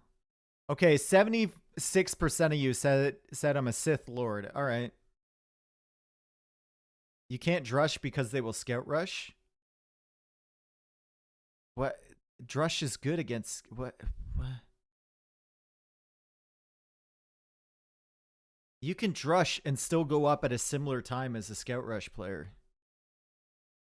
Go for like the 2 militia drush.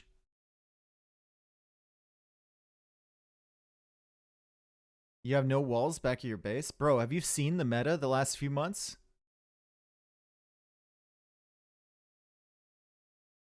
People weren't walling anyway. To be fair though, Hera's missed most of that meta.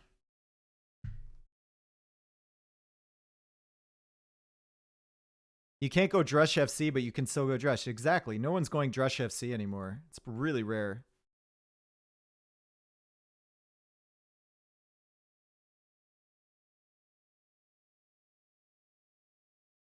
I prefer a movie named Attack of the Nillies.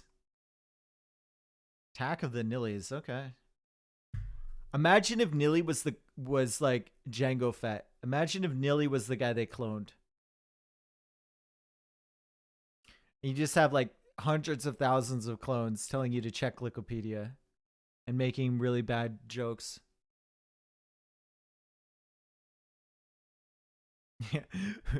We are Nilly.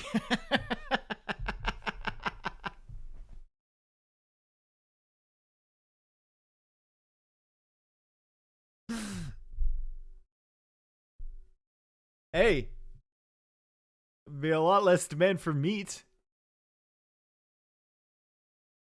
Impossible. The Wikipedia archives are incomplete. Yep.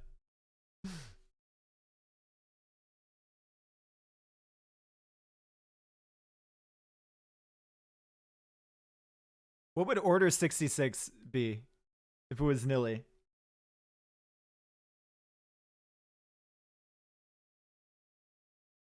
Anyone who was ever late for a tournament gets taken out, eliminated.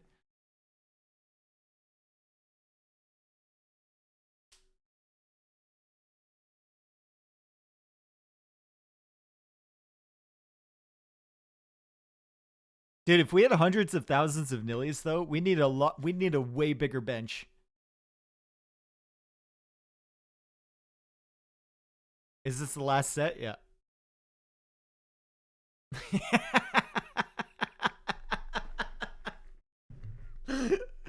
That was pretty brutal. I'm sorry, Nilly.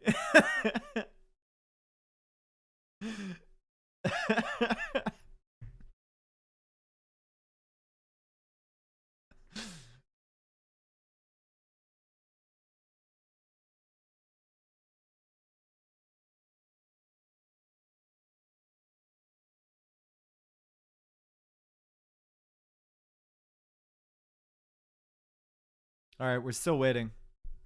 Land Madness. It's Land Madness 4v4. Oh my god, dude. Dude, this tournament has been super fun. It's been really taxing though, casting all these team games, dude. On all these like open maps and stuff. God damn. Enemy Archipelago, Northern Isles, like holy.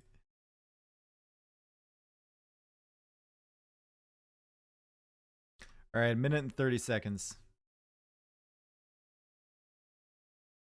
This is a banger.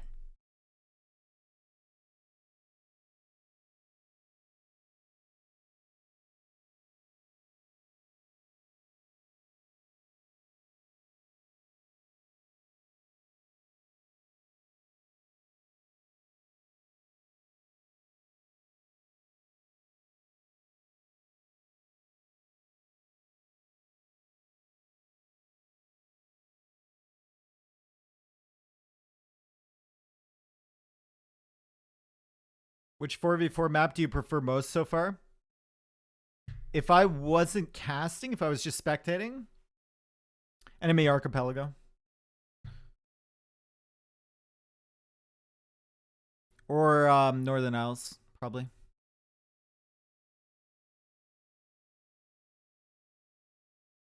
Frontline? I only watched the game, and I've only seen one on Frontline.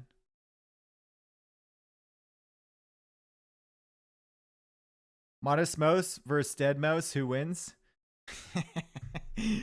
Well, Dead Mouse is already dead. What is dead can never die.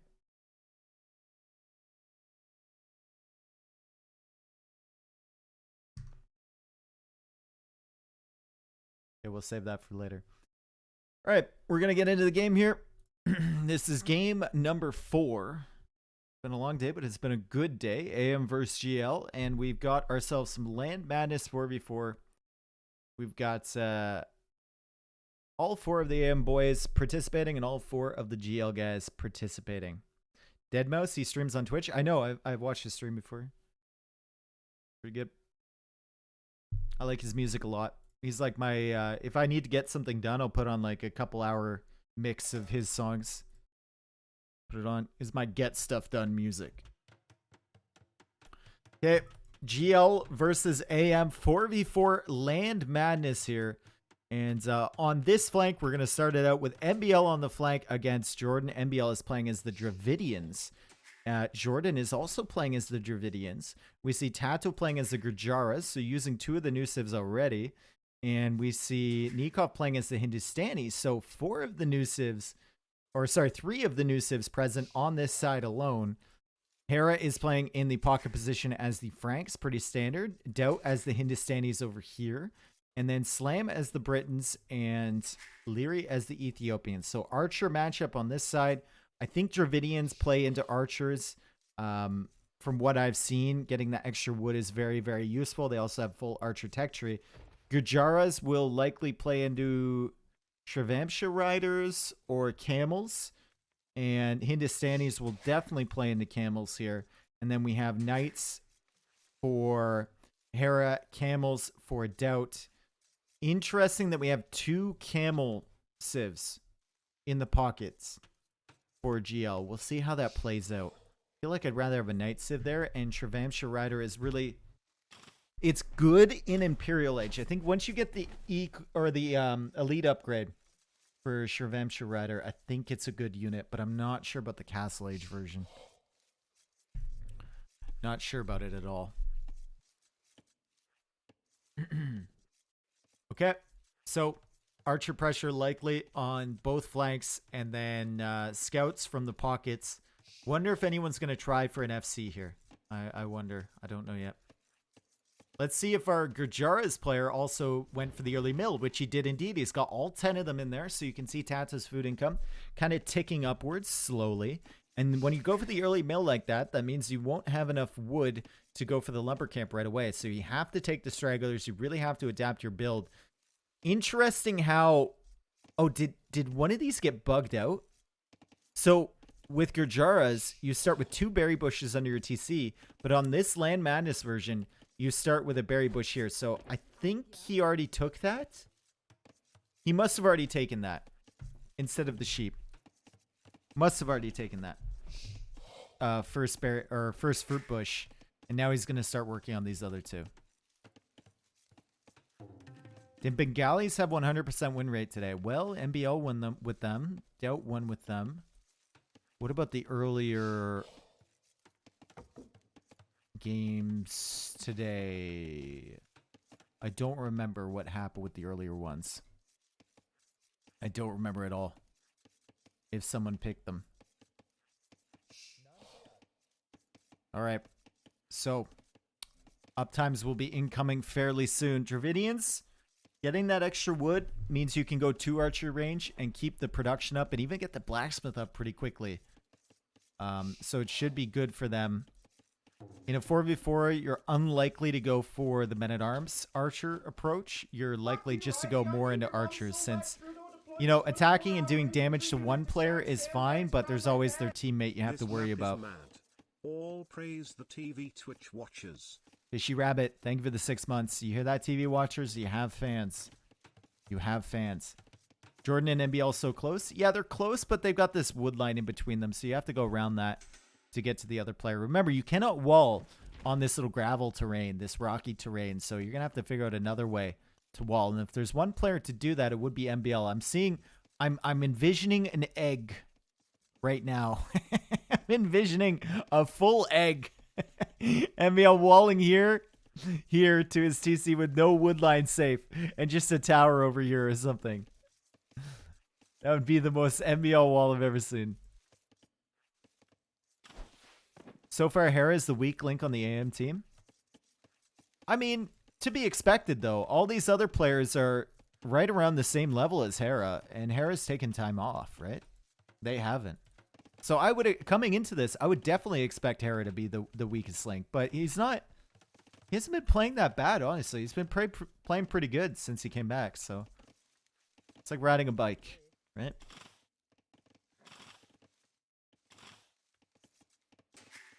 And even like peak Hera, there's not much difference between peak Hera and peak MBL or peak Nicov or peak Liereyy. They're all like, that's what makes AM so good. They have so many just solid good players, and then they have heart. So it's a really, really strong team. Peak Nicov? Yeah, peak off. Ouch. I didn't mean it like that. I didn't mean it like that. I didn't mean it. I didn't mean it. I meant they have so many great players, and they have Hart, who's also a fantastic player. I didn't mean it. Hart, I love you. Someone get Peru on the line.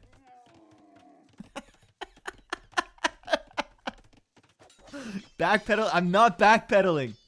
I appreciate Hart. He's fantastic. He's great. It's too late, David's. Fuck. Sorry, it came out wrong. It came out wrong. I'm sorry. Feels Peru, man. Yeah, feels Peru. All right, so what's going on over here? We got a scout going after this villager here from Slam. Slam's going to be able to save that. And it's double archer range from Liereyy. It's going to be double archer range from MBL. No, archer range blacksmith from MBL. Okay. So he goes for the blacksmith first, even with that extra wood. And it's going to be double archer range here from Jordan. And Jordan will have the production a lot sooner than MBL. I think MBL went up a villager later. MBL went up with no loom. That's why he was attacking the villain. That's why he lost this vill right here. MBL had no loom. He was getting super greedy, and he's going to go into one-range skirmishers. And Tatoh noticing that and killing the villager. What is this? You're going up no loom in a 4v4 land madness match. What? What? Alright, well, MBL going trash. Full trash defense. He does have loom now, but he's going to lose a villager here, and he's probably going to lose another one here. This is an absolute disaster. Like I said, alright?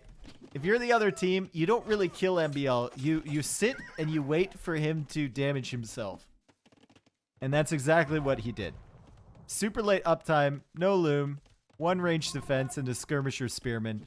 And he has already lost 3 villagers here. Is it 3 or 2? I think it was 3, right? 3 vills. Meanwhile, on this side, Liereyy is coming forward with Hera. And they're going to be all over the berries from Slam here. But I think Daut is going to be there in time with some scouts. Slam is going to have the archers. But now the scouts from Hera coming over. And villagers are there from Slam. So Slam should be fine. Over here we've got archers from Jordan looping around to the base from Nicov. Nicov looks to be fine at the moment. He's sending some scouts forward, and he's looking for damage here on Tatoh. But Tatoh already with the spearman. That's really, really good from Tatoh to have these here immediately. And Nicov will take a hit from that. MBL with skirmishers pushing this army back. And MBL is still at a comparable villager count as Jordan. Did Jordan get hit there? I want to know what's going on with Jordan. Doesn't have wheelbarrow. What happened with him? Idle TC time for Jordan. 2 minutes and 15 seconds. Wow. Okay, so for all the damage they did against MBL, it doesn't matter. It honestly doesn't matter. Jordan has 2 minutes and 15 seconds of idle TC time, and Slam also has 2 minutes. It's completely negated. As we see MBL losing 3 villagers, but still ahead on Eco. Wow. Jordan, eco balance was not there. Not there at all. Oh, God, we just have the predictions going right now. Oh, my God. Get them in, chat. Get them in. Late predictions started by the mods. Mods! And now Liereyy. Oh, God, Liereyy can take a lot of damage here. Liereyy is running away with villagers. He's going to lose at least 2, if not 3. Hera is here with scouts to support, but Slam is all over him. 3 villagers down from Liereyy. He's at 26. Slam is only at 22, though. What happened to Slam? What happened to Slam? This is what's happening to Slam. Slam losing 4 more villagers here, plus the 2 minutes of idle TC time we saw before. Slam Jam in the trash can. His economy absolutely devastated. We look over and there's bodies everywhere. Liereyy losing more villagers here.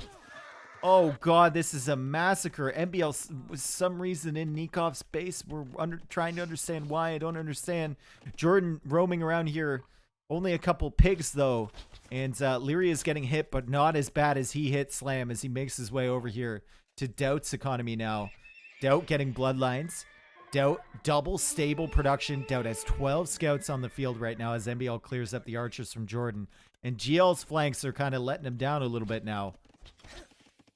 Slam is trying to come in here and do damage against Liereyy. He knows he needs to. His eco got hit so hard.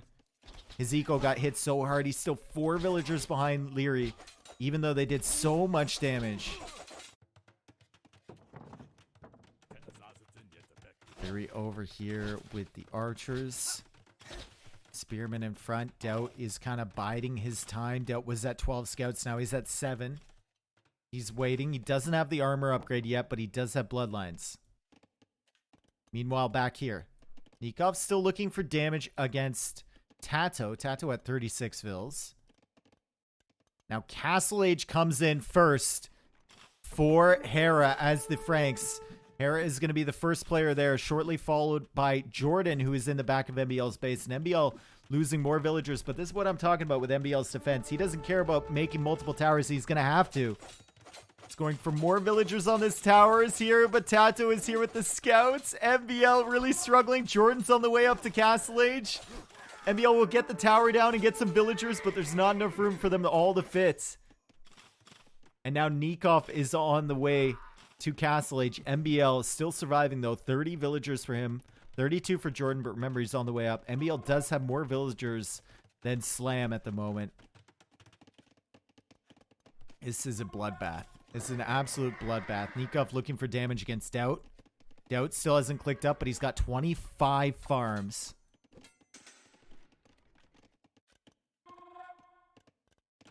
Okay, we're starting to settle down here. Things are starting to settle down. Nicov messing up with that house wall. Not in time. And now Nikov's going to lose villagers. MBL is chasing after these archers with his skirms. Nicov deletes the wall, but that's 3 more villagers down from Nicov. He's at 37. He goes for quick walls around here and towers. This is good play from Nicov, but it means he won't be able to boom. Won't have the stone to boom, and Tatoh is just fighting underneath this tower, and Jordan is here against this tower. Nicov needs to hide these vills as soon as he can. Jordan picks off 2 more. Tatoh kills another one over there. Nicov is going to get to Castle Age with 35 villagers. Tatoh will get to Castle Age with 37, so not that much more. Jordan gets to Castle Age with 32. Hera is already in Castle Age, though, and he's getting the +2 armor right away. Hera's wandering around back here with some scouts. Slam is thinking about going up, but he doesn't have the resources. He's got a lot of archers, but no res. And Liereyy is a lot closer to Castle Age than he is. Tatoh, though, immediately goes for 2 TCs. Nicov can't do that. Nicov does not have the stone to do that. So Nicov is going to go have to go full military or buy himself the stone or go out to stone with more vills. And now Slam's turn to buy some stone and keep himself safe on the wood line. Let's take a look over here. Hera still not doing too much. He's getting husbandry. He's now getting wheelbarrow, and he's going to try and counter these scouts from Daut. But they really need Hera to contribute now.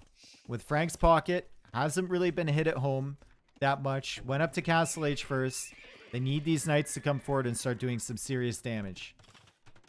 MBL still surviving, of course, and he's on the way to Castle Age. He got hit super hard. He's at 37 vills. Jordan will have more by the time he gets to Castle Age, but MBL will have towers all over the woodline. So really difficult for Jordan to do damage to him.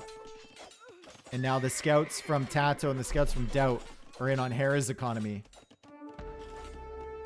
And he's going to spend all his time in early Castle Age when he has knights and no one else does, chasing scouts around. This is not what you want to see from AM. Exactly what you want to see from GL. I spent most of the time at AM's ecos because GL has done such a good job harassing them. Only Slam, I think, has taken significant damage. Everyone else has been safe except for Jordan's idle TC time. That was a bit oof.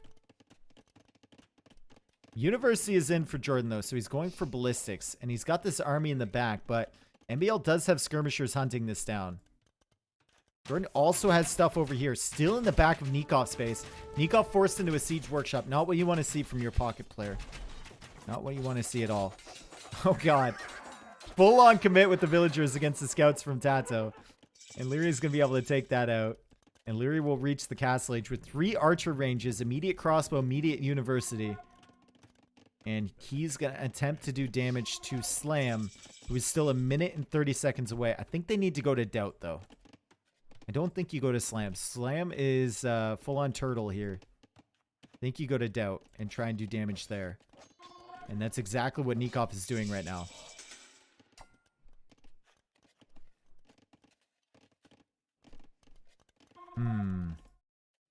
Tatoh now with lots of camels kind of being countered by Nicov. Remember, Tatoh went 3 TC and he's working on his 4th immediately. Whereas Nicov didn't have the stone, so was forced to invest in the military. Now Jordan shows up and picks off 4 more villagers. Nicov only at 43 vills at the moment. Could be an opportunity here, though. Hera all over the eco from Daut. We've got Liereyy here as well. Daut can only fit so many villagers in that tower. Daut has only camels to defend. They could do so much damage here against Daut. Knights from Hera looping around. Maybe they want to go hit Tatoh now. And Hera adds the 3rd TC behind this. And MBL now is into the game. He's in Castle Age. Immediately gets ballistics and armor. Continues with the skirmisher production. Only MBL. Skirms only as a flank on these team games. But didn't the Dravidians not have faster attacking skirms? I think they do, right? Faster attacking skirms and elephant archers, I believe. Faster walking? No, that's Lithuanians. And all 4 players are now here on Tatoh.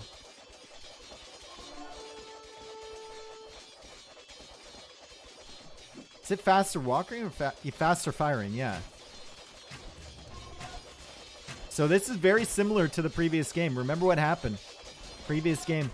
All of the GL guys were on Nicov, who was booming as the pocket with the best eco. And the army was just sitting here doing kind of nothing. But at least against Tatoh, they're killing buildings. They're forcing the army from GL to be back here. There's 3 players all involved on this side. Only Jordan isn't involved, and he's hitting Hera right now at his wood line. Oh! Good shot there from Tatoh, but it didn't quite reach the mass of crossbows there. And Tatoh loses all of his camels, and now we've got 4 armies here from both sides. As MBL loops around with the skirms, he's going to try and commit against the crossbows. Skirms not very useful against camels or knights at this point. MBL will do what he can. Good micro here from Liereyy. Oh my god, Liereyy just taking out so many camels and crossbows. And the camels are still alive from Nicov, and MBL is chasing away the crossbows here from Slam.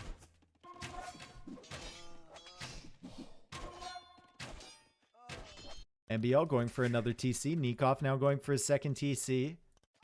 Tatoh is sitting at 80 villagers right now. The next best is Hera at 69. Nice. Slam is still at 31. Ouch. Ouch. I was wondering what's happening to Slam. We look back at his base and Liereyy is just... Oh, God. Liereyy, come on, man. Be fair. Dude. Oh, no. Liereyy. Oh, God. That was disgusting. Your lives are so sad. I get a charity tax break just That was disgusting. I think Slam was looking and he's thinking, hey, it's only 3 crossbows. I'll just let my guys do this. Maybe he takes out 4 of mine, but I kill all 3. And Liereyy is just absolute micro god. Ian, thank you for the 14 months. Thank you, everyone, for being here. We've got ourselves a great game. Lots of military advantage for AM. And a slight vill advantage, too, for them. Slam is just so far behind on the other flank. And now all the AM boys except for Liereyy are adding in TCs, and I think Liereyy is thinking, why not go up? I can go up to Imp, and once again, the AM guys are in their comfort zones, right? We got MBL on the flank, killed early, and going into skirmisher production in a 4v4, which is just not something that you usually do. But it is MBL, and this is the reason why you don't do it, because of stuff like this. We've got Liereyy thinking about a fast Imperial with 1 TC. Hera just 3 TC booming in the back. And Nicov 3 TC booming.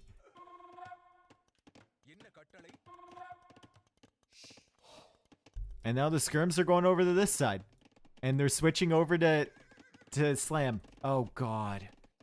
Slam might be in some serious trouble here. Hera is the first one to imp, actually. It's all going to be up to Tatoh here, I think. Tatoh has 24 camels.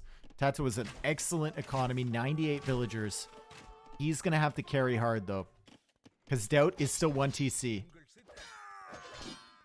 Daut is still 1 TC. So he's not going to be carrying. Jordan maybe can get something done. He's got 33 crossbows. We haven't seen him in a while, but he's kind of being countered by MBL over here. The skirmisher spam. Now they're pulling Slam's army kind of over towards this. We got camels from both Daut and Tatoh. Knights from Hera will be taken out. Crossbows will be taken out from Liereyy. Skirmishers from MBL will be taken out, but he's chasing down the crossbows from Slam. Good splits there from Slam to avoid the shots, but MBL has ballistics, so he will be killing some of these. Just trying to get as much value as he can. And in the meantime, MBL is also on the gold from Jordan over here and sending more skirms forward. Liereyy still hasn't clicked up. I'm surprised. He's going to click up now. I think he needs does he need the second building? Oh, God, he needed the second building. So a little bit delayed there from Liereyy. He will have 4 archer range production, though. Ethiopians, 4 archer range production. On the way to Imperial Age. Imperial Age incoming from Tatoh with 115 villagers. This is all going to be about whether Tatoh can carry this game. Hera won't be able to match up against him with simply knights. Against the camels. And now Jordan is going over to Lierey's base. Okay, so this could be really good for GL. If they take out the army before Liereyy gets imp. This could be excellent. And I think Liereyy just needs to not fight this. Using 1 to distract in front, so is Jordan. And Liereyy needs to save his army numbers. And he's probably going to be asking for help from Hera, but there's no help to be had. As Hera has camels all over his eco. And Hera is now going over towards Jordan's base. This could be a devastating raid from Hera. This could be absolutely brutal from Hera. I think you don't go to Tatoh. Can't really do significant damage against Tatoh. You go with MBL with his 34 random ass skirmishers and do damage against Jordan. Are they going to Tatoh or are they really doing that? That would be a mistake, I think. Nicov clearing up this army, though, at Hera's base. Nicov clearing up the army. And Nicov is at 99 villagers now, too. And here are the Cavalier. MBL will be over Tatoh's eco. Hera will be hitting Jordan's eco. Jordan has nothing here to counter this at all. And I guess Tatoh doesn't really have anything to counter 34 skirmishers. And they're just gonna, okay. So I said, maybe don't hit Tatoh's eco, hit Jordan's eco, but they said, why not both? That's exactly what they're doing. They're also hitting Slam at the same time. Arbalest coming in from Liereyy. Imperial Age is in. Bracer coming in too. It's skirms from MBL. And he's taking out camels with skirms. You'll love to see it. MBL's like looking at the patch notes. Faster firing skirms. Sign me up. Sign me up.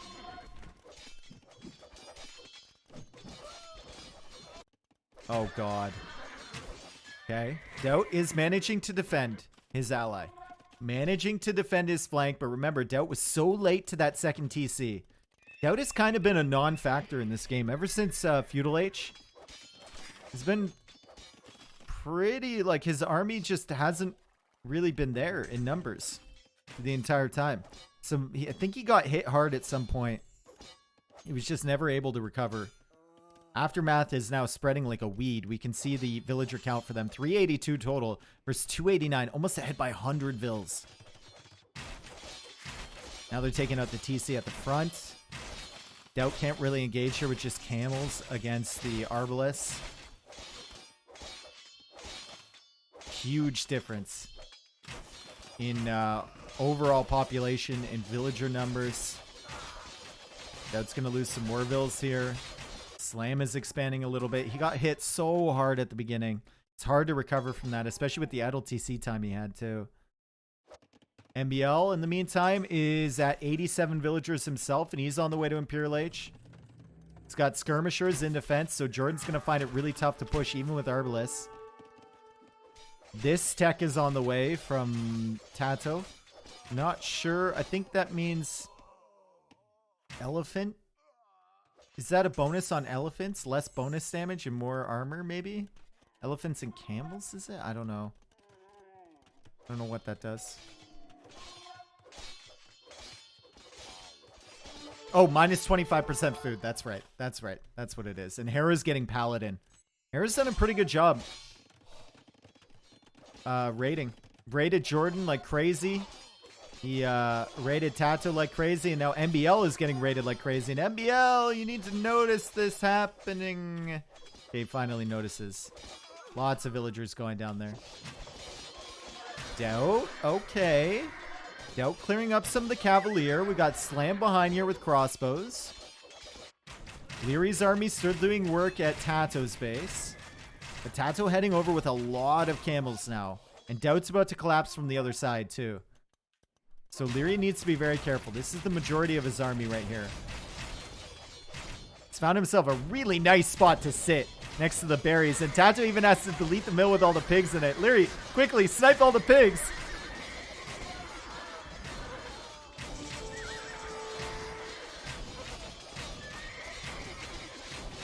Tatoh losing a lot of camels, but Liereyy losing his entire army. MBL countering heavy camel with skirmisher. It's just...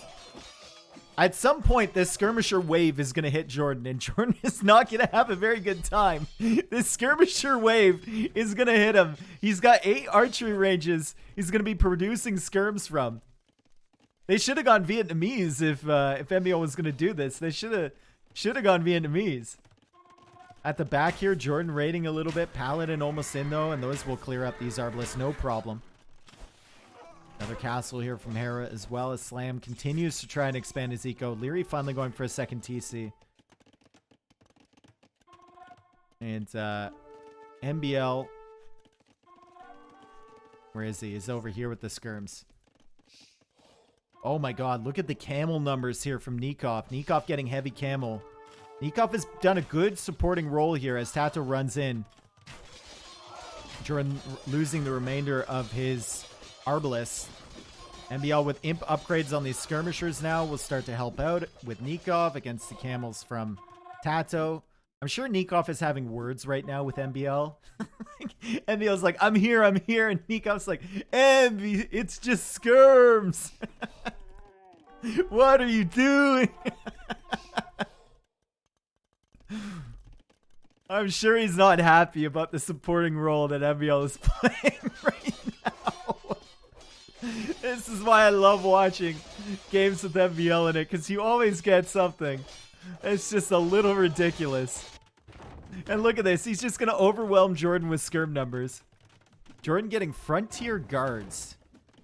Is that the one that you have extra armor? I can't remember.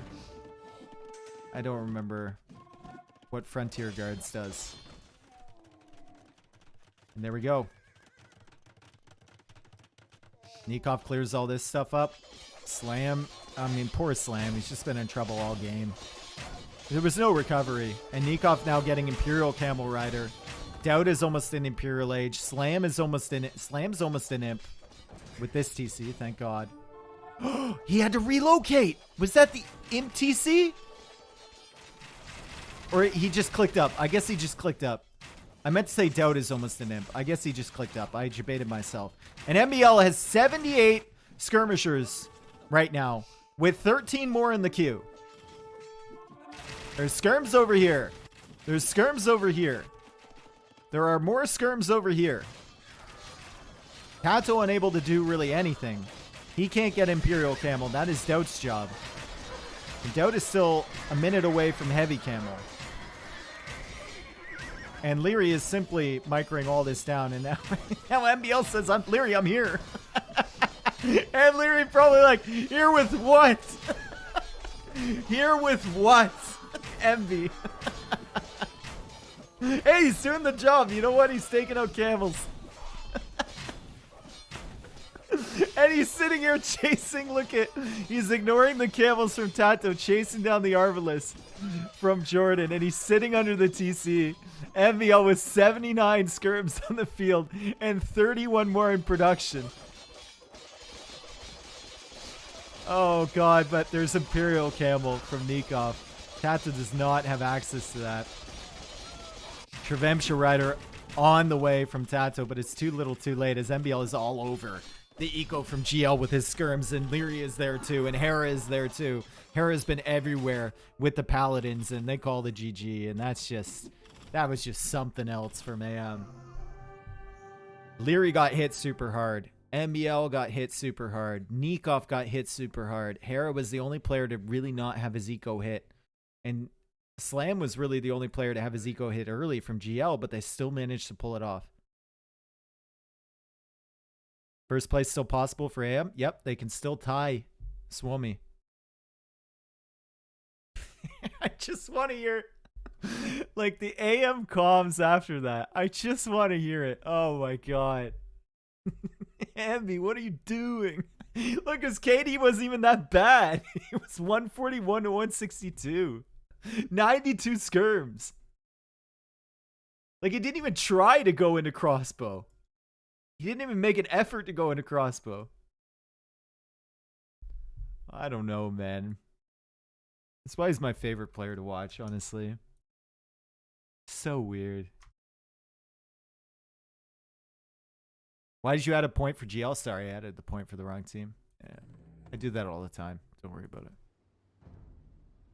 it. I'm too busy talking about the end of the game and not thinking about the point system.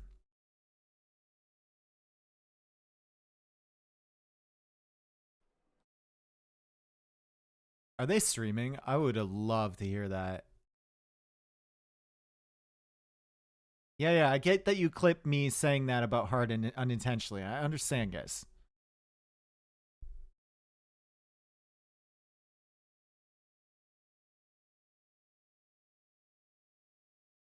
Can I redeem an emote? Not right now. No. We need like a maximum. I need to set that to like 5 a day or something. Oh, I don't see any of them. I don't see any of them streaming. Oh, God. That sucks. I would have loved to hear their comms during that. How hyped are you for Battle of Africa? Pretty hype. Team games aren't my favorite events to cast, for sure. These ones are fun, but it's really like, it's way too draining to cast team games all the time. I would prefer 1v1 tournaments.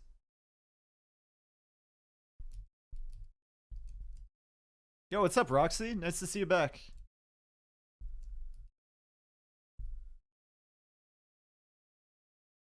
Yeah, they'd be tied for first, I think. God, I just can't believe MBL made 92 skirmishers in Land Madness. And like the thing is, if GL had gone for a night civ, those skirms would have been toast. Like just like straight in the toaster, push the thing down and pop it back up again. But they went for a camel civ. And the skirm still struggled, but oh God. It worked though, it did.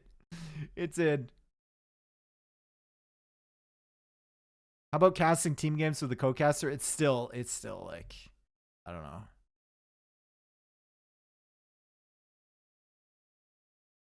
What is this? Phone a friend. What is it? Oh, yeah, I remember that. That was the trivia thing. That's right.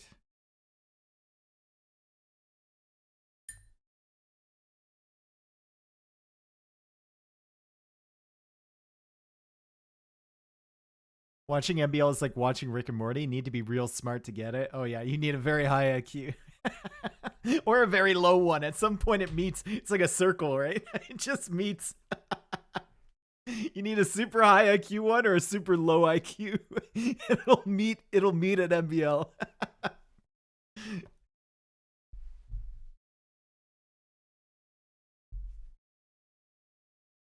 All right, so we're waiting for the 2v2. It's gonna be Hera and Liereyy. Ooh, Hera and Liereyy 2v2 here. Nice. Dude, this, I have to say, we're coming up on the final match of this tournament. What a great format. Go show your support to Nilly. Really interesting format. It's been very entertaining, honestly. And we've seen so many good channels streaming. I think we've got 9K viewers on Age of Empires 2 category right now on Twitch alone. And of course, we have Facebook gamers involved as well. And I'm sure some of the YouTubers for the Spanish-speaking community. It's good. What happens in a tie? It's just simply a tie. It's a very nilly way to resolve things, probably.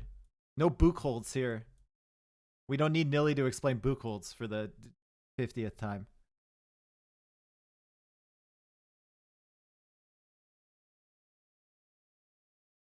I love that Nilly spent a few times legitimately asking why MBL was good and no one could give him a satisfactory answer. Well, an answer that he was satisfied with. My answer to Nilly when he asked that question is that there are humans playing the game. And that's the reason MBL is good.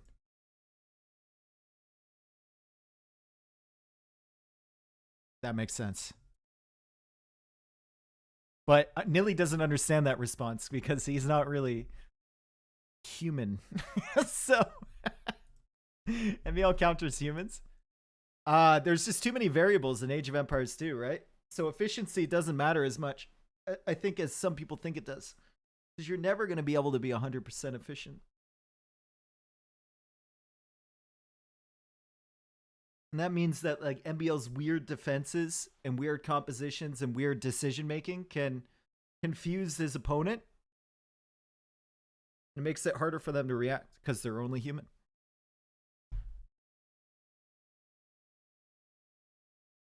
Same reason Huang works. It's the same reason John Slow is able to do his stuff. Arena Clowns.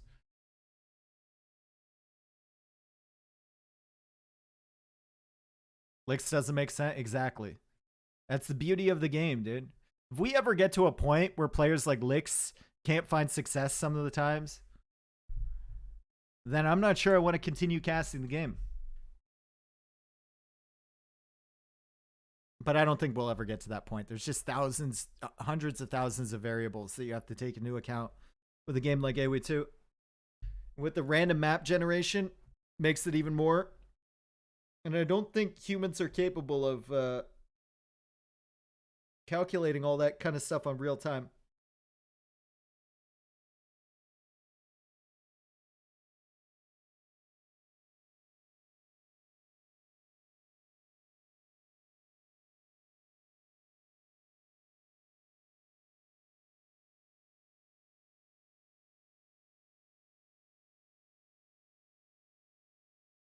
"20 years of meta evolution, we're still at that point." Well, the game hasn't remained the same, right? We've had changes along the way, balances, and that just makes it even more complex. More civs and everything. Every new civ they add adds like 10,000 variables, 100,000 variables, whatever you want, in little decision making. So, I don't know. In the old time, no one dared lure a boar without loop. Well, you have to take into account the the 10 seconds of delay input lag in the old days, bro. I wouldn't blame that on just people being bad. I played on Zone. I know what it's like, dude. Do you TV watchers even know the sound of a dial-up modem connecting to the internet? Do you even know that sound? I still hear that sound in my sleep sometimes.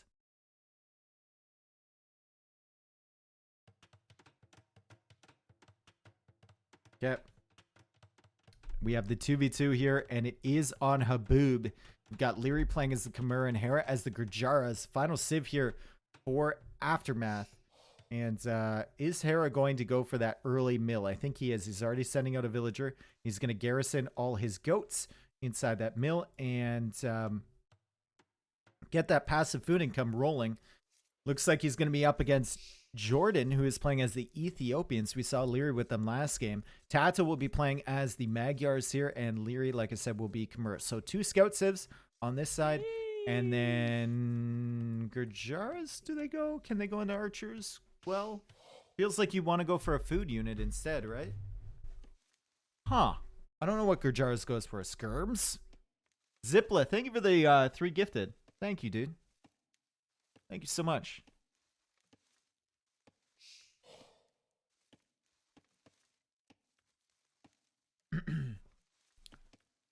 Last game hype. Yep. Last game of the tourney. It's been a fantastic one for sure. And this will determine if AM wins this. This will determine whether they've tied for first or whether they get second place, I believe. Yeah.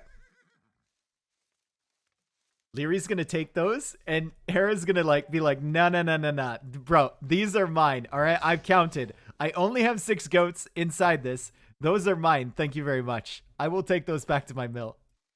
I could just hear that conversation too. It's like, bro, those are my goats. Lierey's like, I found him first. All right. Zebra being pushed in. Ostrich being pushed in. Very good start here from Hera. Very, very nice. But remember, you have to be on wood, and Hera's quite good at adapting builds, so he's already figured this out. To go for the early mill, you have to go on the straggler trees early, and then you get the lumber camp up here. Think the GL civs are better? Yeah, I'd say the GL civs are probably better. I'm just curious what Hera goes for here as Gurjaras. Do you think you can go... How much... Oh. Camel scouts are really expensive, right? I haven't seen anyone go for feudal age camel scouts. But they're really expensive, right? They cost gold for a feudal age unit. Gold and food. It'd be a lot. They do upgrade automatically, though, to camels in the castle age. They're the same cost as camels? I don't know.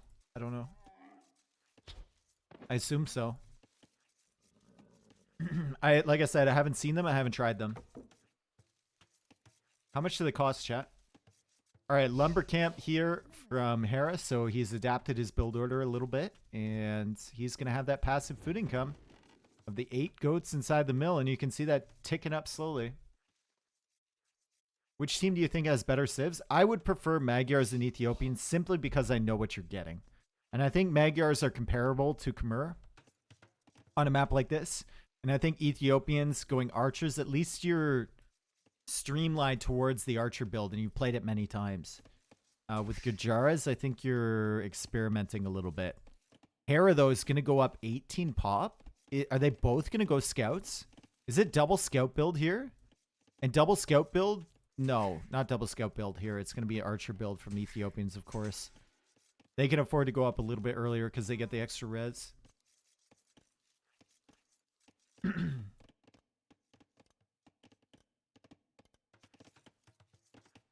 55 food, 60 gold. Yeah, that's just like so expensive. Mill at the back now from Tatoh. He went up no mill. Interesting. And yeah, it's going to be scouts from all of them except not Tatoh.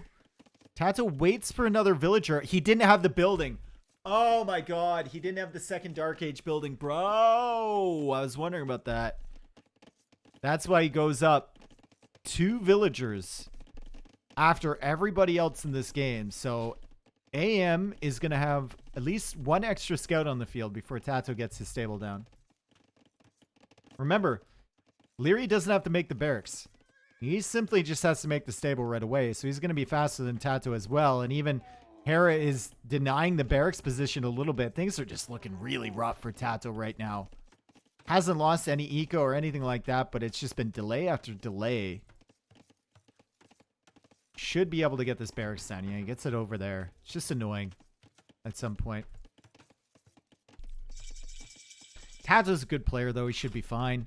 As Jordan now gets to the feudal age and Jordan goes for an archer range. Should be seeing spearmen come out immediately. And now Hera. Oh, Hera's going to go archers too. Okay, he went up pretty early there. He went up really early, but maybe you can get away with that extra food income. I don't know. Is he going to go? Yeah, there's the archery range right there. Okay. Interesting. I thought because he went up 18 pop, he was going scouts, but I guess he's definitely going archers. Camel scouts now into the wood line. Can Hera get this? No, Tatoh managing to save that villager, and that camel scout will likely be a big deal in these fights against the Magyar players, so good job there from Tatoh. Stable going up now. Yep, Liereyy has one scout advantage over Tatoh. Probably a scout and a half, honestly. Scout and 3/4. 2 scouts. 2 scout advantage over Tatoh. Tatoh does have foraging for free, but still, it's something. Those herdables' food income is so slow, it can't be worth it, surely? Well, if you think about it, you're probably getting, what, 100 food throughout Dark Age if you garrison them right away? Maybe 70 food? That's like a couple villagers pulled off food, put onto wood. I don't know. Feels like you can go up at least a villager earlier. And you're getting stuff through Feudal Age as well, as Liereyy sees the archers from Jordan. He's going to house Jordan a little bit by delaying that villager, but Jordan will be fine. Won't lose that. And the pyramid has collapsed, apparently. I thought it was a full pyramid, but apparently this pyramid has collapsed in the middle. And Liereyy will have 6 scouts to the 4 scouts from Tatoh and 5 archers from Jordan. But Hera is in here with 6 archers, and Hera is kind of just hanging around his berries. Now they're going to meet up and fight together in the middle.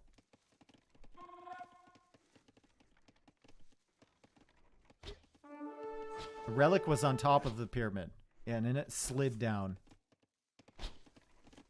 Okay, Hera with some decent micro here. He's double archery range. Let's see Jordan. Jordan is double archery range as well. So very, very even fight here. Tatoh is hanging out really close to Jordan, and Liereyy is kind of making them think twice about this.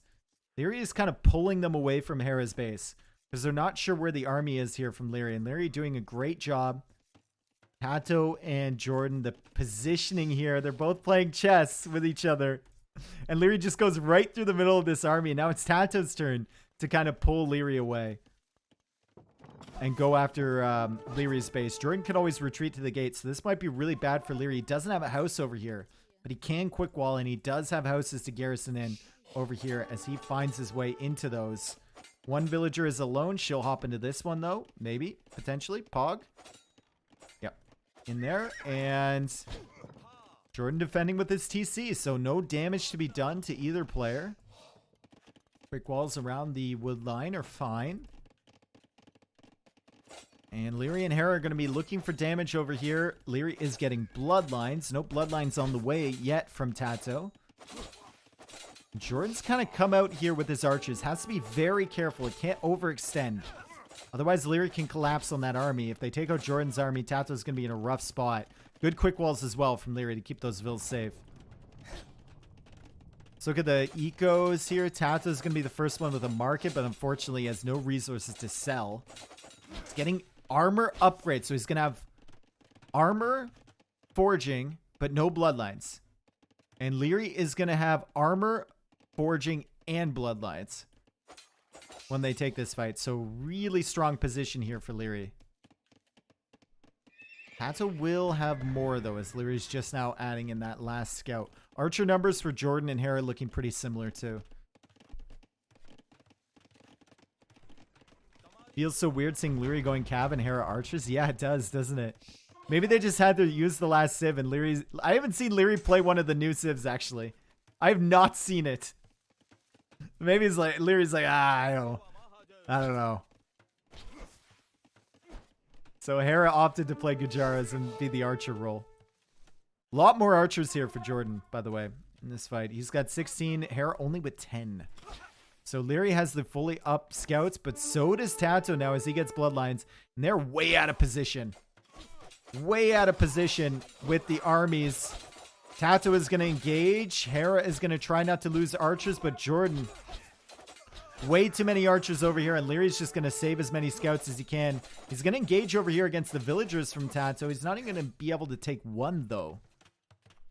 So Hera just lacking the archer numbers. Jordan in the perfect position over here. And yeah, Hera's thinking about going up to Castle Age. Okay, that makes sense.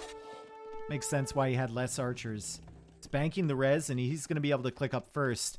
I guess my question is, are they going to be able to defend over here once those archers from Jordan come back? Are they going to be able to defend on Lierey's base when the archers show up there? Third stable from Liereyy. He knows he needs as many scouts as he can get to defend against this army, and he's going into Tatoh's base now with his fully up Feudal Age scouts.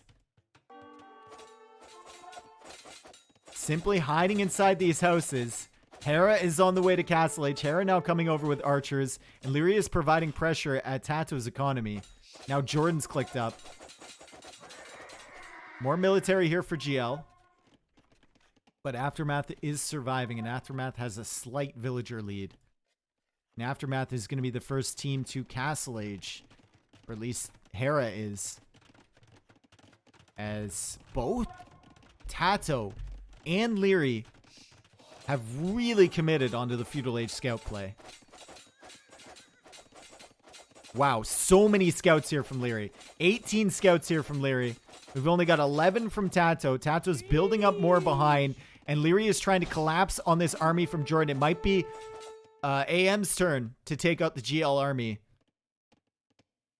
Runarain, thank you for the prime, dude. Thank you so much. As Liereyy loops around, he's got 18 versus 11 scouts for Tatoh. Jordan just trying to survive, and now Tatoh is hitting Liereyy at home, and Liereyy is losing villagers. That's one villager down. He doesn't notice yet. Liereyy is fully focused on this. He doesn't notice his TC. Liereyy! Tatoh has shown up at the perfect moment. Lierey's going to hide inside the houses, but he loses so many villagers. They're going to be able to take out this army. But Liereyy losing a lot there. Down to 38 villagers. Tatoh at 45 right now. The army dies from Jordan. Some scouts die from Tatoh. But Liereyy getting absolutely nuked there. Now Hera going for University. Going for Ballistics right away. Liereyy now garrisoning some more villagers in the houses. Really needs to lock down that gold somehow. And Jordan in Castle Age getting the crossbowman upgrade. Similar archer numbers for Hera and for Jordan. Tatoh not close to clicking up to Castle Age yet. Still on that scout production. So is Liereyy. Actually, no. Lierey's thinking about clicking up before Tatoh is. Okay. And Hera's Xing where he is. And now he's Xing where Jordan's army is. And Liereyy probably saying, here, come clear up these scouts. I'm going to have a ton. I'm going to try and click up to Castle Age before he does. I'm going to try and get light cap for all of this stuff. If Tatoh goes through with the scouts here, Liereyy should wall him in right here. Gate. Right here. Gate. Gate. Okay. I was thinking Hera would have the crossbows here. Liereyy would wall him in, and Tatoh's army would die, but apparently Liereyy is focused on something else, and that's probably the scouts coming back this way. He's going to lose this house. These villagers will likely get hit. No, they simply go to the other house. And Hera is here with the crossbows now. And it's Tatoh's turn to lose some villagers. Tatoh surviving, though. I don't even know if he lost one there.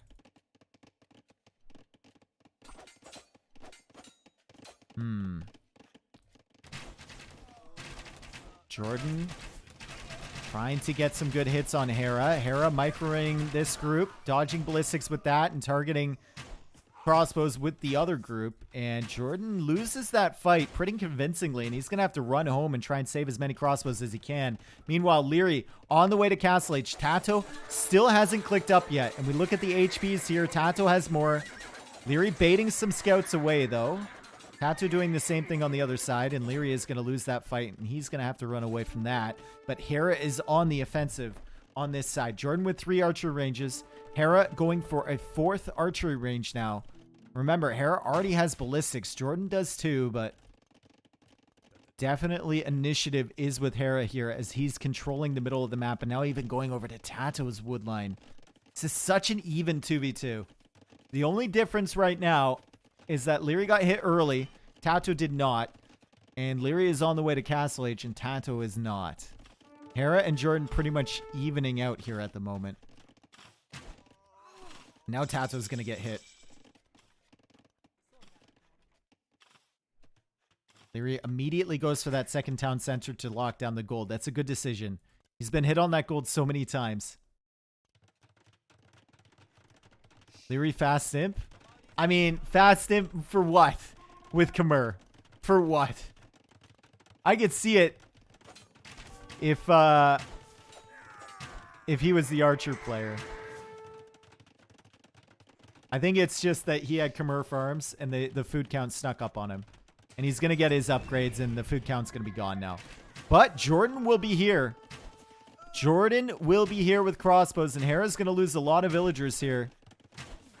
Oh, God. That's a lot. Remember, Jordan has ballistics. Hera's trying to dodge those shots. He does. Tatoh finally up to the next stage. Hera back here with crossbows, and they're going to try and nuke Tatoh pretty hard. Tatoh is on stone, so potential to make more towers. This is light cav, and these are crossbows here, so it's going to be very difficult. Oh, my goodness. Oh, everywhere we look, AM is getting hit by the scouts from Tatoh. Hera is still not noticing this as of yet. He's trying to deal with this stuff in his woodline. He's going to look back here and see so many dead villager bodies. Tato's turn now to lose villagers. Hera still hasn't noticed this. Oh, God. Hera still has not noticed this raid. He's so busy here. He was so busy on his own woodline. He's like, haha, Tato's dead. I'm doing so much damage to him. Oh, God, I have 28 villagers.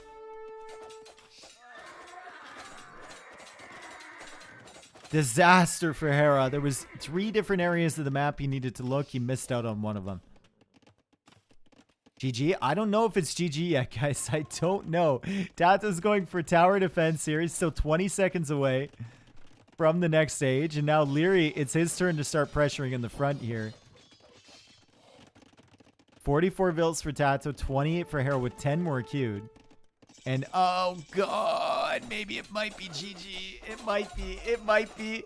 Hera can't garrison in houses, and he's losing even more villagers. But he does have 42 crossbows.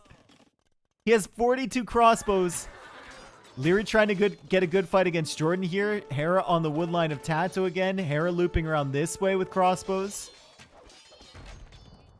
Liereyy with some light cav in the back. Hera's at 23 vills. Hera still has 43 crossbows. And now he's killing villagers from Jordan. This is absolute mayhem, dude. Absolute mayhem. Jordan needs to run away. We can look at the Eco KD stats, yeah. Oh, God. Hera's lost 33 vills. Liereyy lost 12. Tato's lost 15, and Jordan has only lost 5.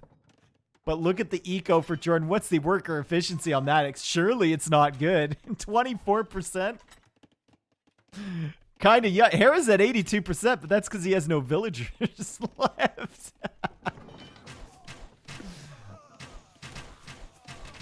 Okay, Jordan with only 33 crossbows. Hera has a lot more. But Hera has to contend with Tatoh back here. And Tatoh is once again trying to raid on Liereyy. Liereyy with the 2TC setup, though, should be fine. Liereyy now has the villager lead in the game. And Liereyy is in here now with knights, and he's like, Hera, where did you go? Hera, what happened, bro? We were going to go for the epic trap. And Hera's like, yo, bro, I'm here. Lierey's like, where are you? Lots of stuff going to die here from Jordan, that's for sure. I don't know if it's going to be military or villagers or both. Lots of stuff is going to die. Jordan even needs to delete his blacksmith. And Jordan is getting absolutely nuked now. Oh my god, what a game. Now Tatoh coming up from behind. Hera still has 40 crossbowmen. Feels like losing those vills has kind of focused Hera up into just producing crossbows. That's all he needs to do. Just wood and gold income at the moment. That's it. And look at this. Jordan is running low on military numbers. And here comes Hera with more crossbows. Jordan only has 17. I think AM's going to win this game. I think AM is going to win this game. Jordan is just getting outpopped super hard here by Hera. Does have Ethiopians. So faster firing crossbows, but Hera is doing work. Hera is just keeping his crossbow numbers up. And Tato's knight numbers, he's at 4. He's at 4 right now. Another TC here from Tatoh. Remember, Liereyy added that second TC super early. Mad Loki, thank you for the 7 months. This is an absolutely insane 2v2. Absolutely insane. And Jordan, Jordan's just super struggling. And look at that, they call it! And MBL, or not MBL, AM, and MBL's part of the team, I guess. AM, another acronym, wins first place tied with Swami in this tournament. What a performance there from Hera and Liereyy. Holy. Liereyy getting nuked super early by the scouts. Hera getting omega nuked here. But Hera focusing up and just going for pure military pressure. Pure crossbow numbers. And Jordan was never able to counter with enough crossbows. He was thinking about it. He had 6 ranges. But Hera kept all 4 of his producing. And great micro on his part. And then Liereyy, of course, surviving the early pressure, going for that second TC, dividing and conquering with his scouts. And then his knights working together with his teammate. And you have to wonder, like, where was Tatoh when Jordan needed help? Liereyy was here when Hera needed help against Jordan. But where was Tatoh with the knight numbers? We saw him with the scouts do a ton of damage. But with the knights, just wasn't there in time, I think. Crazy, honestly. And it might be because Liereyy had 4 stables and Tatoh only had 3. The 5th one was just going up now. Also, Tatoh way later into the Castle Age, right? There's no tiebreaker here, guys. No tiebreaker here. AM wins the group and will win the first place prize split with Swami. So, great stuff there. 112 crossbows from Hera. Honestly amazing. He's down to like 25 vills at one point. We can see that on the KD. And it was mostly military for them that they killed. There was a lot of villagers they lost. A ton of villagers. Nova, thank you for the raid, dude. Hope you had a good stream. Hope you enjoyed it as much as I did. Whoo! See, look at that wood gold focus. That's it. That's it. And Jordan's eco was just not efficient. He had more villagers, but not efficient. Crazy set of games. Crazy set of circumstances that brought AL or AM. Why do I keep saying it? God. Like, as soon as I get over the 5-hour mark in a cast, words blend together. AM, GL, AL, admin loss. It's a Nilly tournament after all. I might as well just say AL as a team name. But AM taking that one. Thank you for watching, guys. If you're here, if you've been here throughout the past few days, thank you so much. Thank you for the follows and the subs and all the support, the lurkers, the TV watchers. If you've been watching this on YouTube, sorry I didn't upload all the sets. It's a lot of downtime in between some of them. So that's likely the reason why. And thanks for tuning into my videos. Really appreciate it.